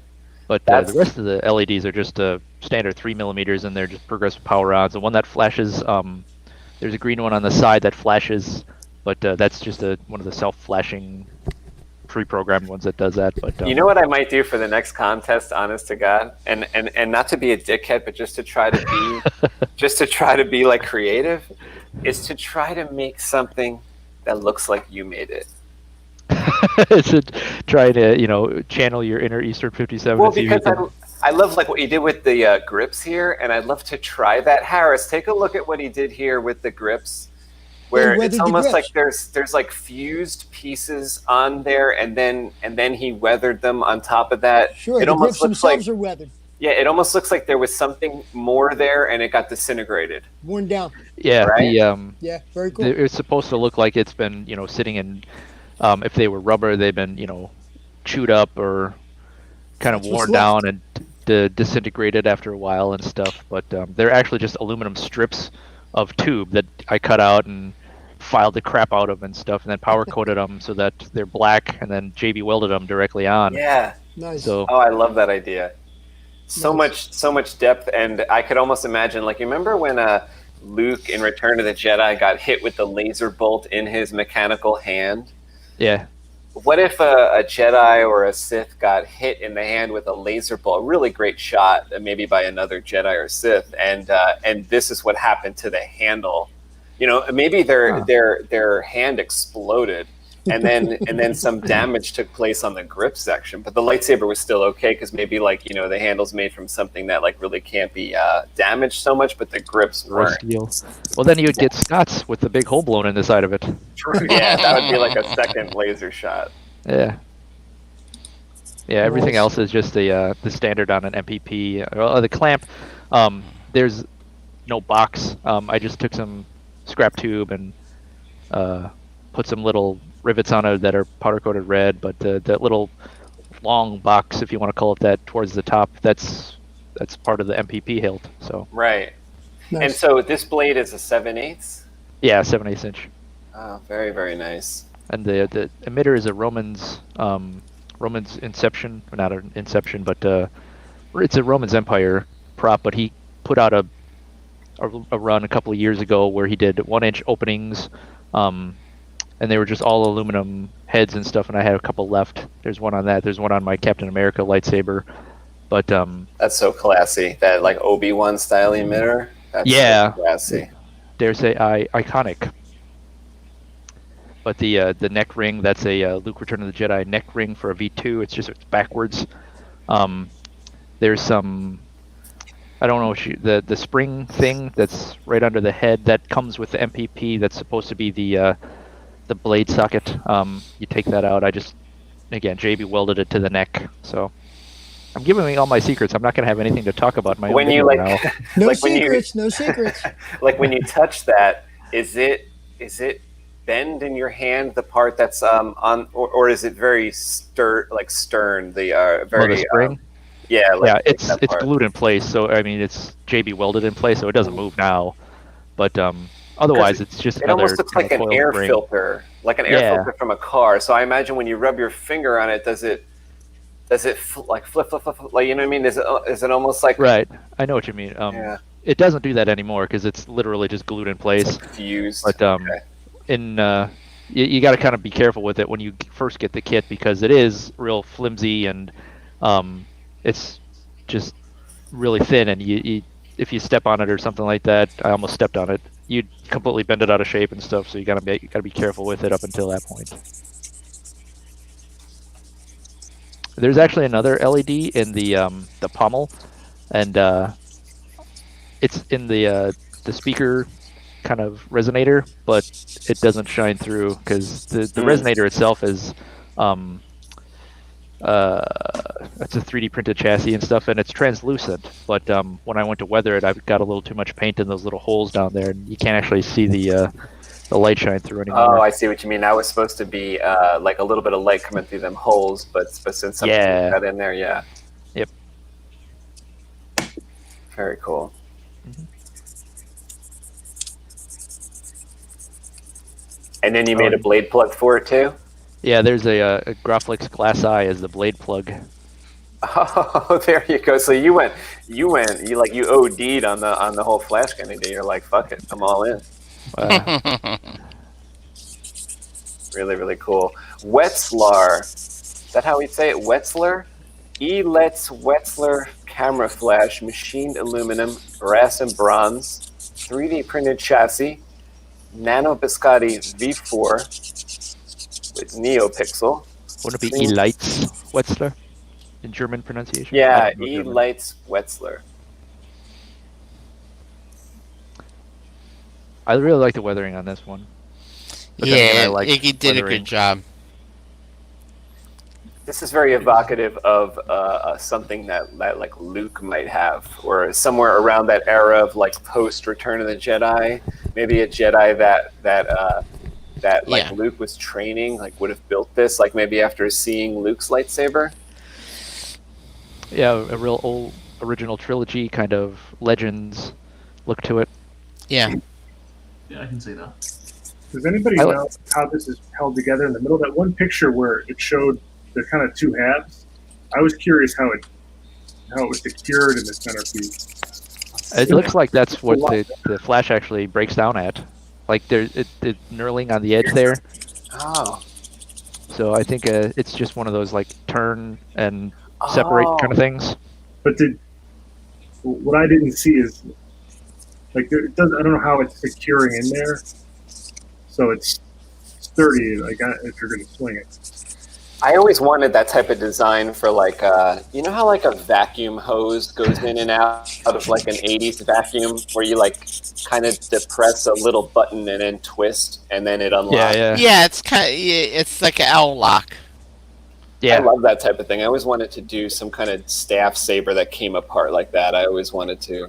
I actually tried to get LDM to do that back. It was like 2007 or something, or 2000. Like I emailed LDM with this whole PDF file I had, and I was probably one of those annoying jerks, you know. But he was very nice to me. He even told me he would do it, and I think it was a matter of something with I couldn't come up with the money or something happened. But yeah, you wouldn't be able to do that with aluminum. You'd have to use like steel or something. Yeah. Over the years, there's been lots of people that have made different types of couplers, and Ace Rocket did a run of one where I think that the idea originally came from Corbin Das, Joe, where it's basically just a solid block that fits interlocking with a MHS Bladeholder 1, and really all you do is just there's a little thumb screw that locks down on it. I'm not describing this anywhere near to give it justice, but basically it uses stock MHS parts and a 1-inch solid aluminum blade plug. Well, not blade plug, a solid aluminum plug, but the interlocking between the two of them. I know the one you're thinking of. Yeah, but the whole thing is that it holds absolutely solid. It's just that there wasn't enough interest at the time for it to go into like, you know, mass production or to add it to the store or whatnot, but right. That's actually something I was looking at a couple of years ago. It's one of the potential sabers in my plans. I found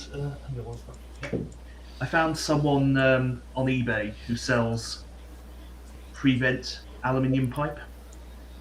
Oh, that looks nice. Yeah, so and it's not a rainbow make tube. A perfect bent saber. Oh yeah, it's gonna make something nice. Very classy. You know what? It's not too much. It's not too much. It's like the perfect amount of bend. And made a sort of a Sarge Ventress style bent saber staff. Yeah. Very nice. But I got caught up in trying to figure out how to code it with the Arduino platform, which I'm still. It's a little bit of a dead platform now, but it's got a lot of coding opportunities for a basic Arduino programming system. And what I wanted to do was have it so that when the two halves were connected, one half controlled both halves. But when you disconnected them, each one was its own individual saber that worked independently. Yeah, I've done that with analog wiring. Yeah, it's a matter of working out the coding for it. It's doable. I think it might also be doable in Profi, but it would require one of those, the Teensy Saber with the...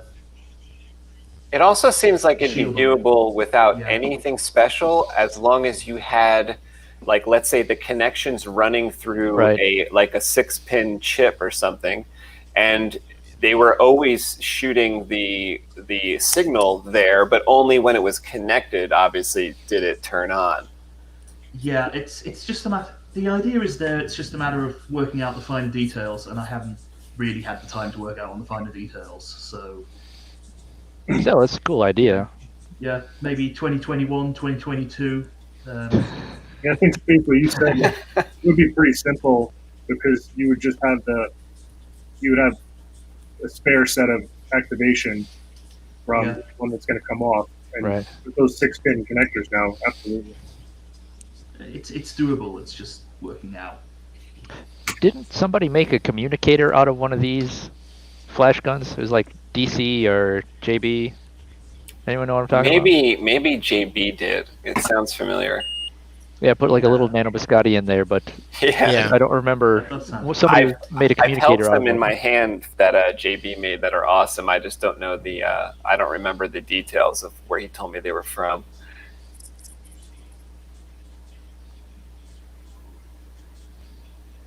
Yeah, I like that little piece of circuit board right there on the clamp. Me too. Oh yeah, that's This is where my brain always goes to, honestly. I'm always trying to incorporate like that, like a control box type of thing on like every single thing I do. I'm like, how could I put this in there? Yeah, it's very characteristic of lightsabers in general. But to be not obtrusive, like this is not. That's the sticking trick, out too yeah. So it much, doesn't you stab know? you in the That's back the of the trick. hand. Yeah, because that's why Bombarta hates, that type of like Graflex thing because it sticks out too much and all that. It's hard Yeah. to spin around. But something like this, you wouldn't, it wouldn't hurt you, and it looks great, and it also serves to kind of separate the top half and the bottom half. Yeah. yeah. I mean, Yeah. That's what I like about the Carl Catan. My replica of Easton's Carl Catan. The control box is Ah, very nice, sir. perfect. Yeah, it's So it contoured, doesn't so it get in doesn't. the way. Yeah. Yes. Hold it up again, dude. There Oh, you go. nice. It's nice and it's curved so it doesn't get in the way. Is It's that a very is that nice the ergonomic Yoon? grip. Is that like a Yoon control box from a Yoon saber, or am I? Thinking? No, that's a hand-filed piece of aluminium that I anodized. Oh, wow! Yeah, this Great is my job. replica of Easton's replica. that looks great, Yeah. dude. I've since cannibalized my version, and that's what became my KOTOR. I think I remember that. Did you make a video or a post about that? I think I recall that when I was seeing those.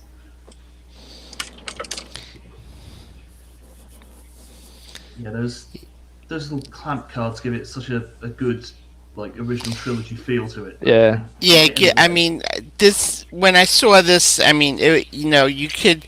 I'm fairly familiar with Iggy's work, so yeah, this is him. This was, this is basically, this is kind of like his style.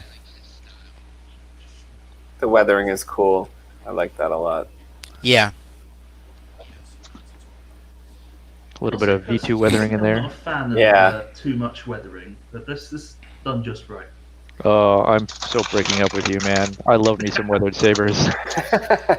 Especially that like V2 like heavy weathering. I think Yeah. is probably why it makes me think of that being from this era of like a Return of the Jedi type of era as well, because I'm kind of thinking that these colors, this weathering, this control box, the whole look here reminds me of that. Each to his own. Each to his own. But I personally prefer my sabers to get their Clean. way Yeah, as they age naturally, rather than trying to Yeah. relic it up myself. I'm pretty sure just over the years that I've learned that I'm not good at clean looks like that, and I've just sort of naturally gravitated towards the beat up, dirty, weathered stuff. So that's kind of my aesthetic now. Yeah, it does hide the sins very effectively. I will say. Indeed, it does. Yeah. Although every so often you How about still see one of this? these and you're just like, I really wish I could do that kind of stuff. Yeah. I kind of think that they're like, especially in what's his name in Sloth Furnace's work, like where the sabers are too well engineered. Like, in my mind, the Jedi's are the guardians of peace and justice in the Old Republic, etc. They're not machinists. They're not engineers. They're not gonna, they will make their lightsaber, but they're not gonna get everything spot on perfect. That's why they use the Force. Yeah. On the inside, it has to be perfectly aligned, or else they'll probably blow up their hand. Yep. But on the outside, it doesn't need to be so perfect. I think Anakin, like I think what SirRawThunderman is trying to say too is that like Anakin, like if what you're if what you're saying is true, Anakin's abilities make him more special because like not every Jedi is such a good machinist or whatever, but Anakin, is like, I'm good at fixing things, like all that stuff. I need him. So he's got those special abilities. Yeah. It would help explain like the clan sabers, which the fact that General Grievous has one of Obi-Wan's hilts and stuff, and I remember reading somewhere that like the Graflex and Obi-Wan's saber were also basically clan sabers. They weren't one-offs. I forget where I read that. It was somewhere online that basically, aside from what we commonly know as the clan sabers, the ones that the Graflex Obis were also clan sabers, so to speak. They weren't just one-offs made by. When I mean Obi-Wan's, I'm talking like Episode 3. Those were not just one-offs that he built in the desert. They were, kind of like, Model 7 of, the general, you go to the lightsaber store. I'll take a Model 7, and that's what it is. Maybe you just have to like align the crystal on your own or something. Huh? It's in the Jedi Temple. Where's the lightsaber store? Deep in the Jedi Temple. Oh, okay. It's next to the burrito kiosk. And it's right in between the burrito and the Starbucks. It's between the burrito. It's right next door to the cloaks. It's right next door to the cloak store. Across from Ollivander's. Right. Yeah. Did you ever see the episode of the Clone Wars with the Huyang and the younglings making their hilts and stuff? Yeah. All right, since you brought it up, I got to say something. I watched that episode repetitively, probably 25 times a week. That little block of stories where the younglings go and get their crystal, then they're on the ship, then what's his name? Takes over the ship. My favorite thing in Clone Wars, my favorite. I know there's a lot of good stories in there, but that's my favorite. I love it. That was a good one. Yesterday, in fact. Apparently, it was meant to be. It was meant to be a spin-off. With them. Like they were going to introduce those little those Jedi kids as characters in their own individual spin-off series, but that never materialized. Petro. Oh, really? Petro. I didn't know that. Petro, Gunji. I love it. Yeah. Hey Scott, what did you do on this to get it to look like rust? I'll be back in a couple of minutes, guys. Okay. Just paint. Make it look like rust. Mix some acrylics up until I got what I liked and played with it on there. Yeah. Very, very convincing rust. Yeah, I put the paint on and then I kept messing with it and taking more and more off until it looked like it was just spots instead of big swaths of it. Wouldn't you love to find this in the desert? Yeah, and I went with I was trying to lighten it up a little bit because at first I don't know what desert rust looks like. To find anything super useful in a quick search. Google Fallout, anything Fallout, it'll tell you. We're talking about weathering. The weathering certainly covered up any concerns I had on the chassis. So. Once I said, okay, it looks okay. Then once I weathered it, it kind of looked better because it hides things a bit more. I need someone to show me my place in all this. What's that a resin chassis in the end, Scott? Yes. It's a resin. It's basically three parts. Because it's got I used the Graphics Shop holder. Yeah. And then I printed it in 2 parts because the printer's not big enough to do this in one.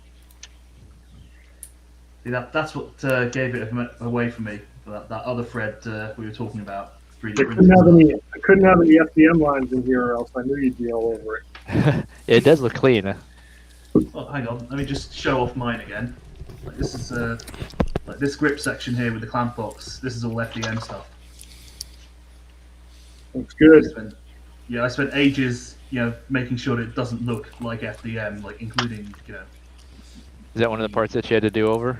Yeah. Oh yeah. Oh, this is beautiful. Yeah, those, it is. Those two there were the parts that. Oh, that's a cool part. Mysteriously failed. I still don't know why it went wrong. Explain to me the part that looks like a Darth Vader control box. Like, how did that happen?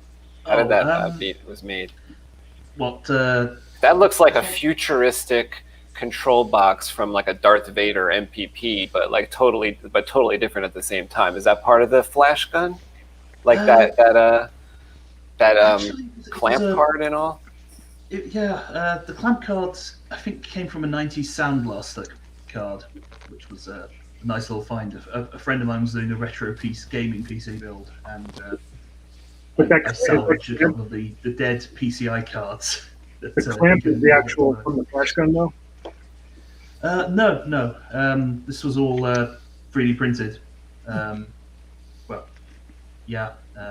Great size. Are the Yoda-looking grip pieces printed as well? Yeah.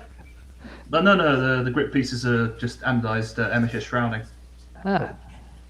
Which anodizes quite well, actually. I never actually anodized the stuff before. Definitely, because they look plastic the way that it came out. They look so smooth.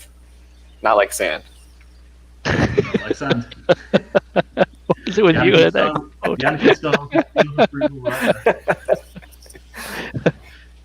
Are those the buttons ahead of the clamp card? Or those like little greeblies? Is that the button? No, they're just thingy Graphics pins. Really pretty.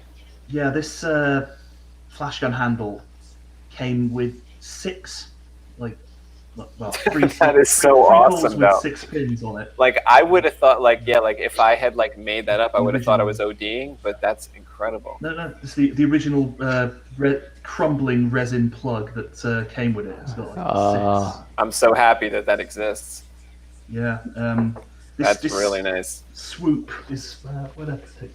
Oh yeah, the flash unit sits on top of it like that. That's pretty nifty. Yeah, my original thought was to actually make another crossguard saber with a blade coming out of each end. I've just done a crossguard saber, so I thought I'm not doing that again. Yeah, I don't know what would have happened if that was in the contest. That's a beautiful saber. I think everything would have turned out differently. That's a beautiful saber. I thought, cool. I think I had at least a top 3 contender here, but because I like that for the type of time frame that I'm most interested in, which is like post Return of the Jedi. Like I like the Cade Skywalker time frame, and to me this looks like the Legacy actual era. This looks like this could be some new Jedi from 100 years after Luke Skywalker. This looks very advanced to me. Have they written anything in that era other than the comics and stuff? Not that I can think of. No, I think it's just I don't remember seeing anything. Right, the farthest they go, it's Luke is 55 or 60, right? That's the farthest they go. Fate of the Jedi was probably the latest one. With they got Ben as a teenager, but I don't know if they did any novels past that. I think that might have come to the great decanonizing incident. Yeah, I mean, there was the Fate of the Jedi, and there was another one. There was this, I forget, Fate of the Jedi was the very last or next to last. I'd have to go downstairs and look. But I think that was the last, because the Legacy one... Legacy of the Force, was that the ending? Oh, yeah, that's the one with Jason Solo. With the Jason, yeah. Yeah. Jason All right. versus So Jaina. yeah, then. Yeah. I so love then, that when they see Jason Solo at the toward I don't want to give anything away, but like when they see Jason Solo, I was freaking out. I was like, this is the craziest thing I've ever seen. Yeah. Dude, I got that kind of same feeling when I first saw Adam Driver as Kylo Ren. I was just like, holy cow, if this guy played Jason Solo, that'd be spot on. Well, the Imagine thing. like I think what you'll find is basically, even though it was decanonized or whatever, J.J. Abrams had borrowed heavily from those two series of books.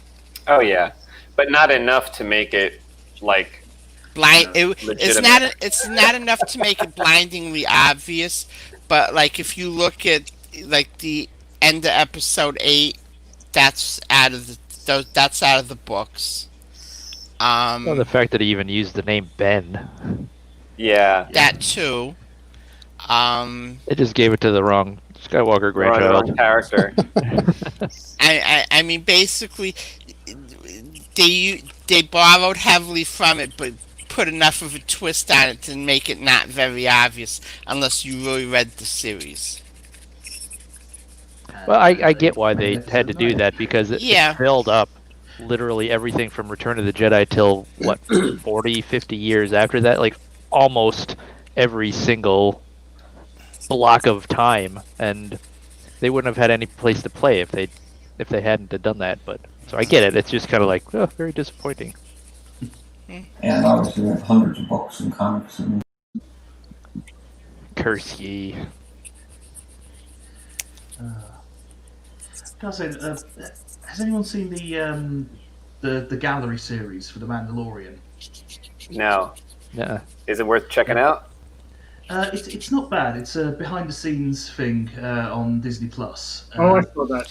I have to check it out. Yeah, it's pretty cool to see how they've done it behind the scenes, but there was one thing that annoyed the hell out of me throughout the entire season. They have these little talk pieces where key members of the staff related to that episode or the practice they're discussing, like the SFX crew or the visual crew or the set crew, are just discussing something from an episode. And the one thing that really annoys me is that all those talk pieces, they have this weird attitude of trying to pretend that there was nothing in between Star Wars, the original trilogy coming out, the prequels coming out, and the sequels coming out. Like, no Clone Wars, no expanded universe, no nothing. Like, this is the first time we've seen Mandalorians. Like, we've never seen anything like all the all the expanded universe stuff. That's that happens disappointing. Gets ignored, and like they will say occasionally, well, there was this in the expanded universe, and then they just get cut off. They move on to something else. Yeah, and it's like it's only when it's like convenient for them. So it's like when they need something ultra cool, they like whip out the Darksaber, but they have like no idea with where it's from or something. Like from what you're saying, it's like when they need like a name for a character, they're like, oh, have an idea. Yeah, it's like they have like bits and pieces. Speaking of the Darksabers, pull out that. Did you unbox that? Yeah, yet? it's like, oh, well, we have all this material to draw from, but now let's pretend that nobody else other than us knows about it. Yeah. Right. So we can like hack it up and no one will know. Right. And then like I guess when the fans complain about it, then they call us names and stuff like that. But it's like we at this point like know better at this point, because like we have read all the material. Like these other professionals come in and they are unconcerned with like what came before it. But it's important, especially in a story where everything is built on each other. And when you're talking about like a family-based story that's like, oh, like the Skywalker saga, you better do your research then, like know who the grandparents are and everybody else, because otherwise it seems a little messy. Yep. True. Yep. Agreed.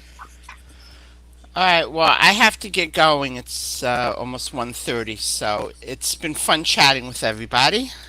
Yeah, awesome JK, job thanks hosting for the contest. Thank you. yeah, thank you for Yes, thank moderating you it. very much, my friend.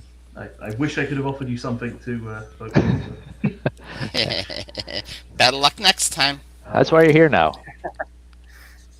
Next time. All right, I'll see you guys soon. Thank you, bro. Later, man. All right, All right, thanks so take much, care. FJK. Bye now. I wanted to just show another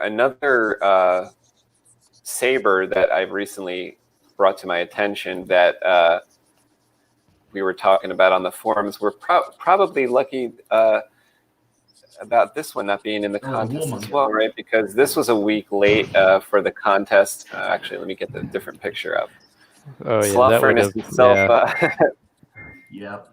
Slothy, old Sloth Norris. He would have thrown a warmonger into the situation. I think that's what he's calling this, the warmonger. So this is a flash gun based design. Look how pretty this one looks. Wow. I'm not a fan of the whole mirrored double Graflex thing, but I do weirdly love that double red button at the back. Like, it's so unusual, but it looks the part. I would not have thought I would like that reversed Graflex thing, but honest to God, I don't know how long it would have taken me to notice. I only realized it when that thread came up and Sloth explained about it. It was something I thought was a shroud, or something I thought was a cut shroud. Or like the bottom half with the button. I like the skinny midpoint. I like the skinny waist on it. That's cool. That is nice. Yeah. The kind of stuff you can only make if you've got Sloth's tooling and equipment. Oh, we have JB Kuma here. What's going on, Jason? At the Mad Science Workshop. Mad Science Workshop. You could tell how mad it is from the background. That's not a green screen. That is an actual part of his spaceship. I thought you were gonna say it's actually part of his face.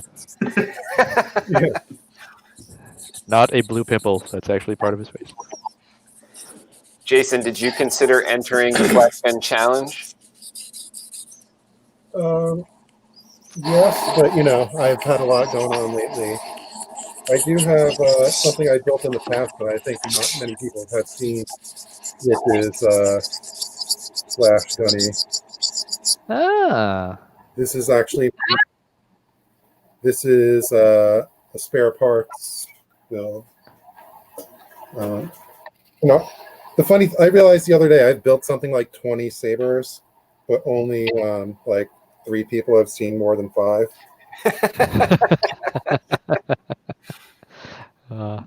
Yeah, man, I totally hear you. If somebody ever looked at my collection, they'd be like, "How come I've never seen this? How come I've never seen this?" Well, so I don't show everything off. Like this has this little graphic thing Oh, that's here, cool. which when you bring it up, it shows the battery levels. The animation is just random. But, it ramps up, and then we have like master block mode and lockup mode. This is on the original FX-Saber OS, and then the crystal is in the pommel. Ooh, very nice. And yeah, and this Kind of looks like it could be a is corn horn or something. Yeah. so.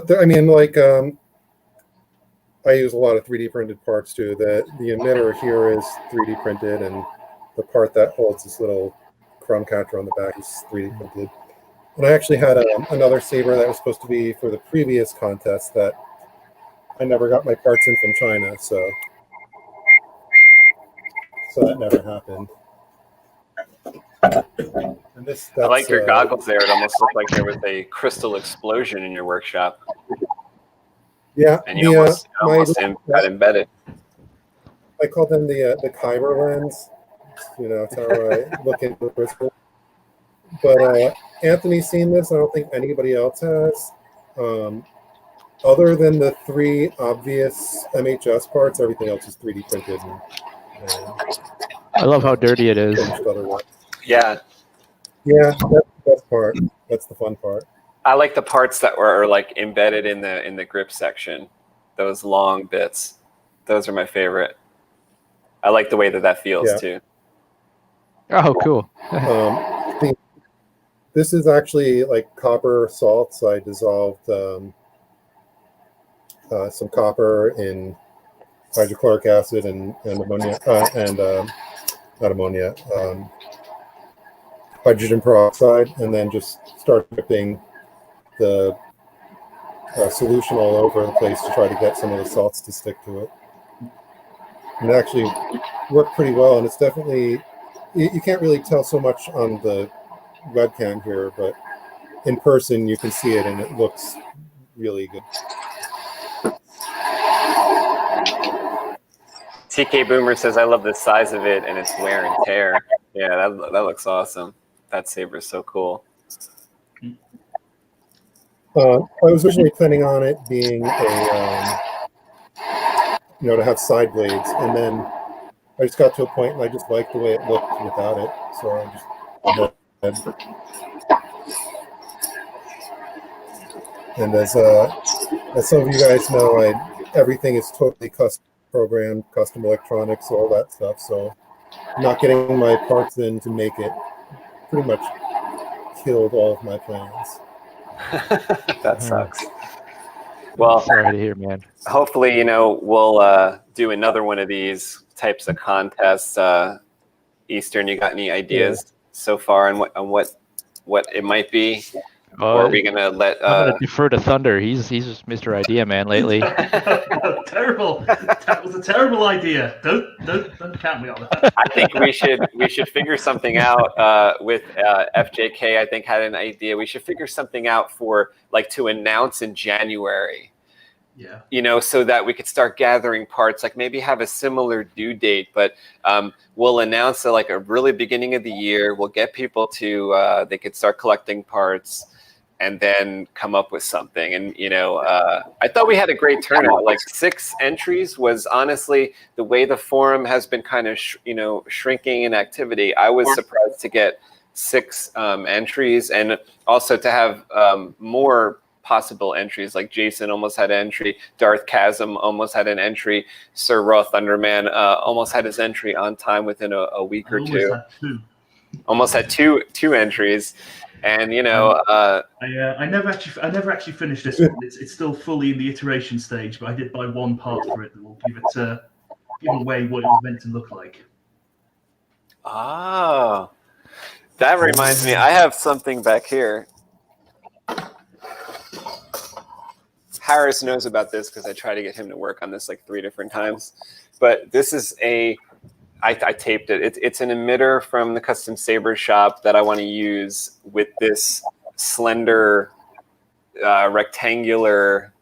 So it's a similar thing like you were thinking, make the hilt kind of square or something. So I have that idea too for something. I don't know, something. I guess the Dark Saber gave me that idea, right? Something like that. The idea behind this one, in the early parts of the forum thread, I mentioned that I had an idea that might be bending the rules a little bit too much, and I can tell now that it wouldn't have been bending the rules a little bit too much. But I've used aluminum tube for the idea behind this one, and to the point where I'm genuinely considering making a couple of a small run of them. Because I think it's an idea that has a lot of potential, I think. Cool. Can't wait to see more. Yeah. That's probably going to be early 2021 before I can actually figure out what to do with it eventually. But very cool. JB, I think SirRawThunderman is our European counterpart maybe to JB, because he does a lot of 3D printed unique creations and stuff like that. There's actually a project Harris and I want to talk to JB about it at some point. I ordered a bunch of parts, and I want JB to design me a little chassis for these little sabers I want to make called shorties. Like one of the inspirations being Bombarta's entry, some sabers that JB shows me that he's made that are short, like the one he just showed. That looks like a Koran horn a little bit, speeder by candle, and Harris and I had ordered some parts. We're going to make a run of 5 shorties, and I want Jason to help with an aspect of that. But you guys have heard a lot of insider thoughts from lightsaber makers. I think never before have we had so many saber builders together in one place discussing how they made their lightsabers. It's been really, really interesting. I'm gonna have to go back and like watch this one to get some more tips on you know, the next build, because there was a lot of secrets given away today, I think. What do you guys think? Yeah, definitely. I mean, you get into somebody's head, they start coughing up all the good stuff. I think I gave Eastern some truth serum earlier, and he spilled all his guts, and Harris spilled his guts. I never hold any secrets, so if you want to know anything about how I do stuff, you'll be disappointed at how simple it is, but I'll tell you how I did it. Well, I love your video. Oh wait, Harris is muted. Sorry. I love to compare notes with people. There's nothing wrong with it. I don't think. You know, you tell me that, you know, you take two professional race car guys. They're sitting around in the pits.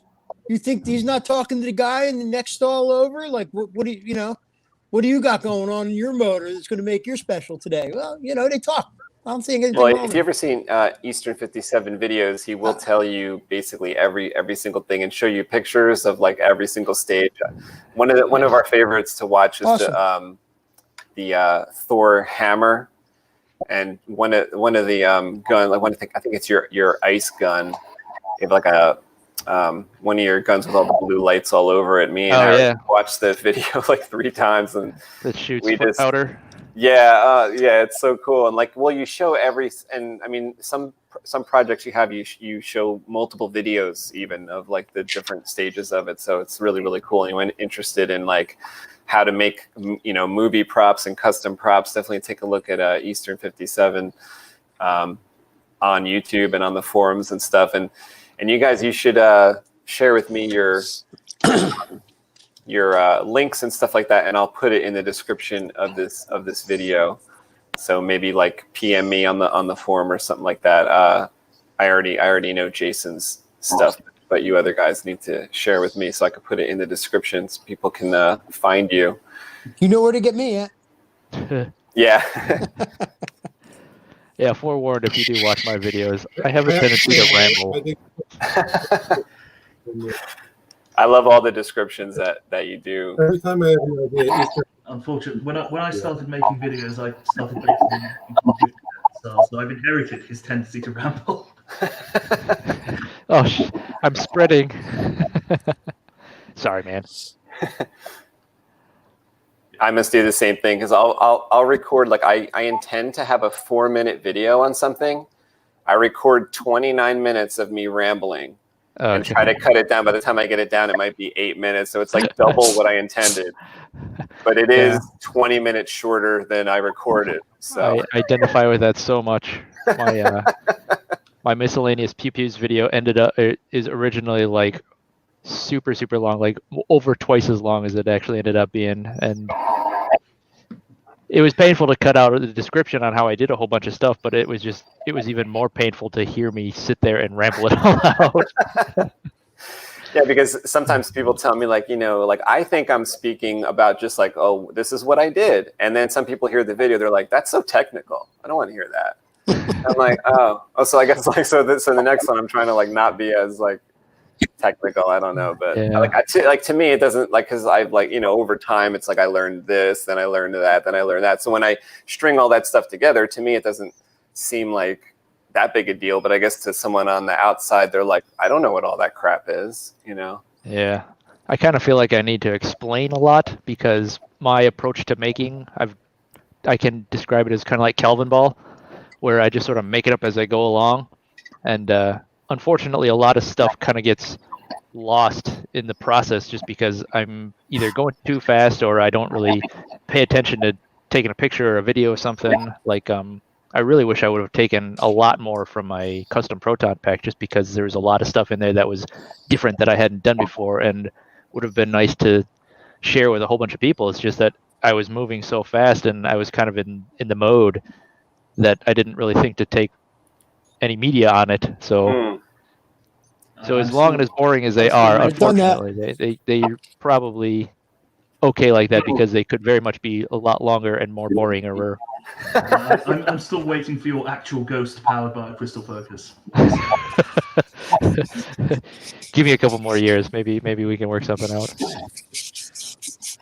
I also like how a lot of your stuff has like a lot of the stuff you make has its own sounds that you've created for it too, which is something I've not really tried to make happen on my own stuff too much, but that is so cool to me to have like your own custom sounds and things, sound fonts that you've created. And I mean, I don't put them on Saber font or anything, just because I'm fairly convinced that nobody cares about it. And on top of that, they're not full on fonts, but it's like purpose built for your project. Yeah, they are. And I'm probably shooting myself in the foot here, but if you guys want any of it, just hit me up with a PM. I'll send it to you. I'm not worried about making any money off of it, but I just build them specifically for the projects, and love that kind of stuff. And you and I are going to take him up on that. Well, he's the one that like inspired me, Harris. Like so many times I've told you that we want to do, like I want to do a blaster, but I want to use. I mean, I have a blaster core. I will put a blaster core in a blaster someday, but I also want to do a blaster with. Yeah, like I want to do a blaster with like a lightsaber board. And I want to do other stuff with lightsaber boards that aren't just lightsabers. So you know what I was thinking this week? I'm a Power Rangers fan, and they just released the new Power Ranger morpher. Man, would I love to put a crystal focus inside that freaking morpher. I always wanted to put like a crystal focus in a jacket and have like a light up jacket or something and walk around. Marty McFly, Back to the Future. Yeah, too. I love it. Yeah. I love it. Yeah. And maybe on your belt or somehow hidden, it could, I don't know if there could be a speaker pack on the belt or something to play something, but I don't know. It's like, like walk into a place, be like almost like your own disco, like as you walk in. But I don't know. So cool. Cyberpunk. Yeah. I do have an idea for how to misuse one of the thermal detonator boards. That's something I haven't seen before. I've got one of these. Oh. With a thermal detonator board inside. Does it work? No, it's just one of the promotional DS card holders Nintendo released a couple of years ago. Not yet. It will once he puts the guts in it. Put a profit in that thing, man. Make it do something. Put a profit in that bad boy. Yeah, one thing I love talking to Irv about is the predilection to use lightsaber soundboards and things that they totally weren't intended for. Yeah. Like he made a little sound box that he donated to a bar down the street from him and stuff, and it's now there, and basically it's just for patrons to go up and push the button to make sounds, and it lights up and yells at you, makes siren noises and whatnot. But one year we did a Secret Santa gift for Graven, uses a crystal focus, but it's an insult box that basically you shake it up and it sounds like there's something inside it, but when you open it, it insults you, like, wow, you're an idiot, or like you call yourself a sabersmith, you couldn't drill an asshole in a hobby horse or something like that. But that was the thing, is that you used a lightsaber soundboard, albeit repurposed, for the something completely not lightsabery, and almost like a lightsaber or a sabersmith's 8-ball, like a magic 8-ball. Which I've done. I did a it's called Dynamite Jim's insult box. I took an old Petite Crouton version 1 that had analog sensors, and you just take the sensors off and you apply buttons on it so that you can just get more sounds out of a manual push button. And you can put it on random, but I had like insults that was yes, no, maybe kind of answers. And that's basically what it is. You push a button if you want some sort of 8-ball answer, and it'll give you some messed up answer. And it's cool. PG-13, so if you want to go check it out, be sure that you are, of legal age. All right, so how about we get our anybody that has a contest entry or a saber handy, we can get that ready. We're gonna fire them up like as we light them up. Kind of roll out of here. Does anyone have anything that they want to say before we get ready to roll out? Yeah, I just want to say thank you to first of all, Anthony, for hosting this, for Forgetful for being our objective third party, and literally everybody else that participated and voted and enjoyed the thread. I honestly didn't think it would end up being as big as it ended up being when I first proposed it. I mean, I've been part of sort of pickup contests in the past, but I really wasn't expecting it to be as big as this. But thank you for everybody. It was very nice and mind expanding. And well, I didn't host that. That was FX. That's Mike. You know, you put it together though. You know. Yeah, thank you. But yes, I had a wonderful time. Everything you said, everybody. Everybody really came through. I think no matter how much people say that they like Bomb said he hates the Graflex, that's what drew people to the contest. So the Flashgun, isn't it? You know, just the iconic thing of the original lightsaber. Like Harris has been telling me a lot lately about how he, you know, he's building a very special Graflex for him right now. And the reason is because he wants the original lightsaber, from the movie as the first thing we ever saw as a lightsaber. So he's making his holy grail here of Martin Bear. Yeah, I was gonna say that's a Martin Bear original, man. It's really an ingenious project. It's really. He's ordered all the parts, and he's got a lot of parts in there, right? He put a lot of work into it. Just to design it, you know. I mean, the guy, I don't know him personally, but he's got to be an engineer to do what he did with this, to make all these parts. They do take a lot of work to get him to meet up and kiss, but it's the final product is just unbelievable. We'll be doing some videos about that, you know, when Harris is closer to done. I think later today, I'm going to do a shorter live stream, just unboxing of a. Let me see if I could say this right. Nerf Works Lab Darksaber. I can never say that right, even in my mind. Nerf Works Lab Solos Hold Darksaber. It's a mouthful. It's a mouthful. So I have that box over here, and I want to do an unboxing later. And Harris and I are going to work on that at some point to get it installed. I'm excited. I can't wait to see that. Yeah. Yeah, I really can't wait, because the other day, I forget which forum I saw it on, but the other day someone had posted, or maybe someone had sent it to my phone. I don't know. I think Harris said, oh, I saw that a while back, so I guess it's not new. But someone was unboxing a Darksaber, and the Darksaber ended up being like 24 inches long. Did you guys see that video? It was huge. I forgot where I saw this, but huge. It was like as big as a steel trash can in his hand. And it's like a thing from China that they got wrong. They got the size wrong by like 10 times, you know. And wait, does he? It's even bigger than that. I'm telling you, Scott, it's bigger than that. Have you seen this? It's bigger than that. It's 2 or 3 times bigger than that. It's ridiculous. That's pretty fat. It's ridiculous. Who is that? Who made that? From Galaxy's Edge. It's huge. Okay, that's a legacy from. It's like the size of that. That looks reasonable compared to this other thing, honestly. Like, and so this is that's why this is going to be especially funny for me today to open this box and to actually see the legit good Darksaber from Solo. That's why I can't wait to see it. The Shoto Definitely. size compared to a Graflex. Oh dear! Wow. I think I made a saber bigger than that one. Has really big hands. Holy cow! That's big. You know, I saw the actress. I saw like Ashley Eckstein holding those, and it looked ridiculous. And she's a small person too. She was small, and those in her hand was like, that doesn't look like Ahsoka. You shouldn't have let her do that. Yeah, you want to talk small? I mean, my project here was small, and this MB Sabers, man, I'm working on it with a tweezer. I need a tweezer to put stuff in. It's so tiny, you know. I'm just gonna say, you want to talk small? Wait till we see what I do with this. Oh my God, I can't wait to see it. I didn't mean to hit that. I feel like when he and I are doing work together, like we're 2 surgeons working side by side, working on a patient. You know, that's what it's like working with him. I don't know if you guys ever worked with anybody building sabers, or you guys all do it by yourself. I did it by myself up until about what? How long you and I doing stuff, Ant? 4 or 5 years now. Yeah, well, you've been doing stuff since I was in diapers. Yeah. I mean, I started 20 years ago with my graphics. I'm joking. You know?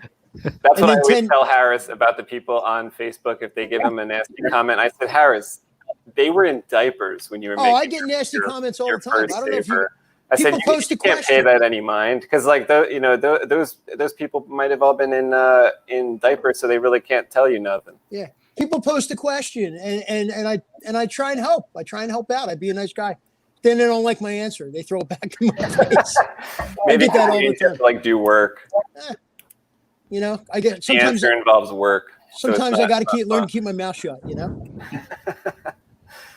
All right. Well, thanks everybody for doing this today. Thank you, Eastern. Thank you, Harris, for Black Thumbs. You know we're saber builders. Helping me got a build. black thumb. And thank you, Scott. Thank you, SirRawThunderman. I'm sorry your entry wasn't finished in time. That would have been even more exciting. Keep it for the next one, bro. Well, now that it's revealed, he'll have to build tomorrow or next week. Even different.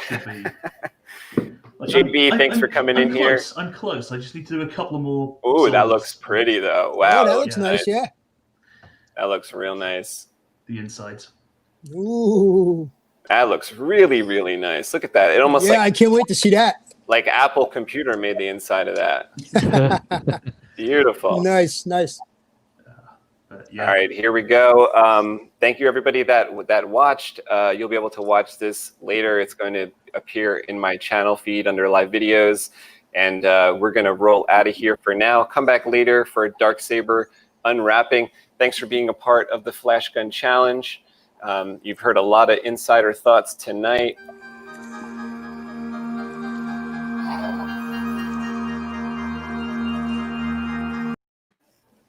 That's inside a blade tube for all you lightsaber fans out there. Nice. Light him up. Thank you, FX-Sabers. Thank you, everybody. Well. And we are going to roll out of here as soon as I can find the right button. Join us on FX-Sabers. Join for free. Take part in the next contest. We gotta get 10 entries in the next contest. We gotta get 10 plus entries. All right, here we go, guys. Have a great day, everybody. Thanks for being part of the show, and we'll talk to you later today.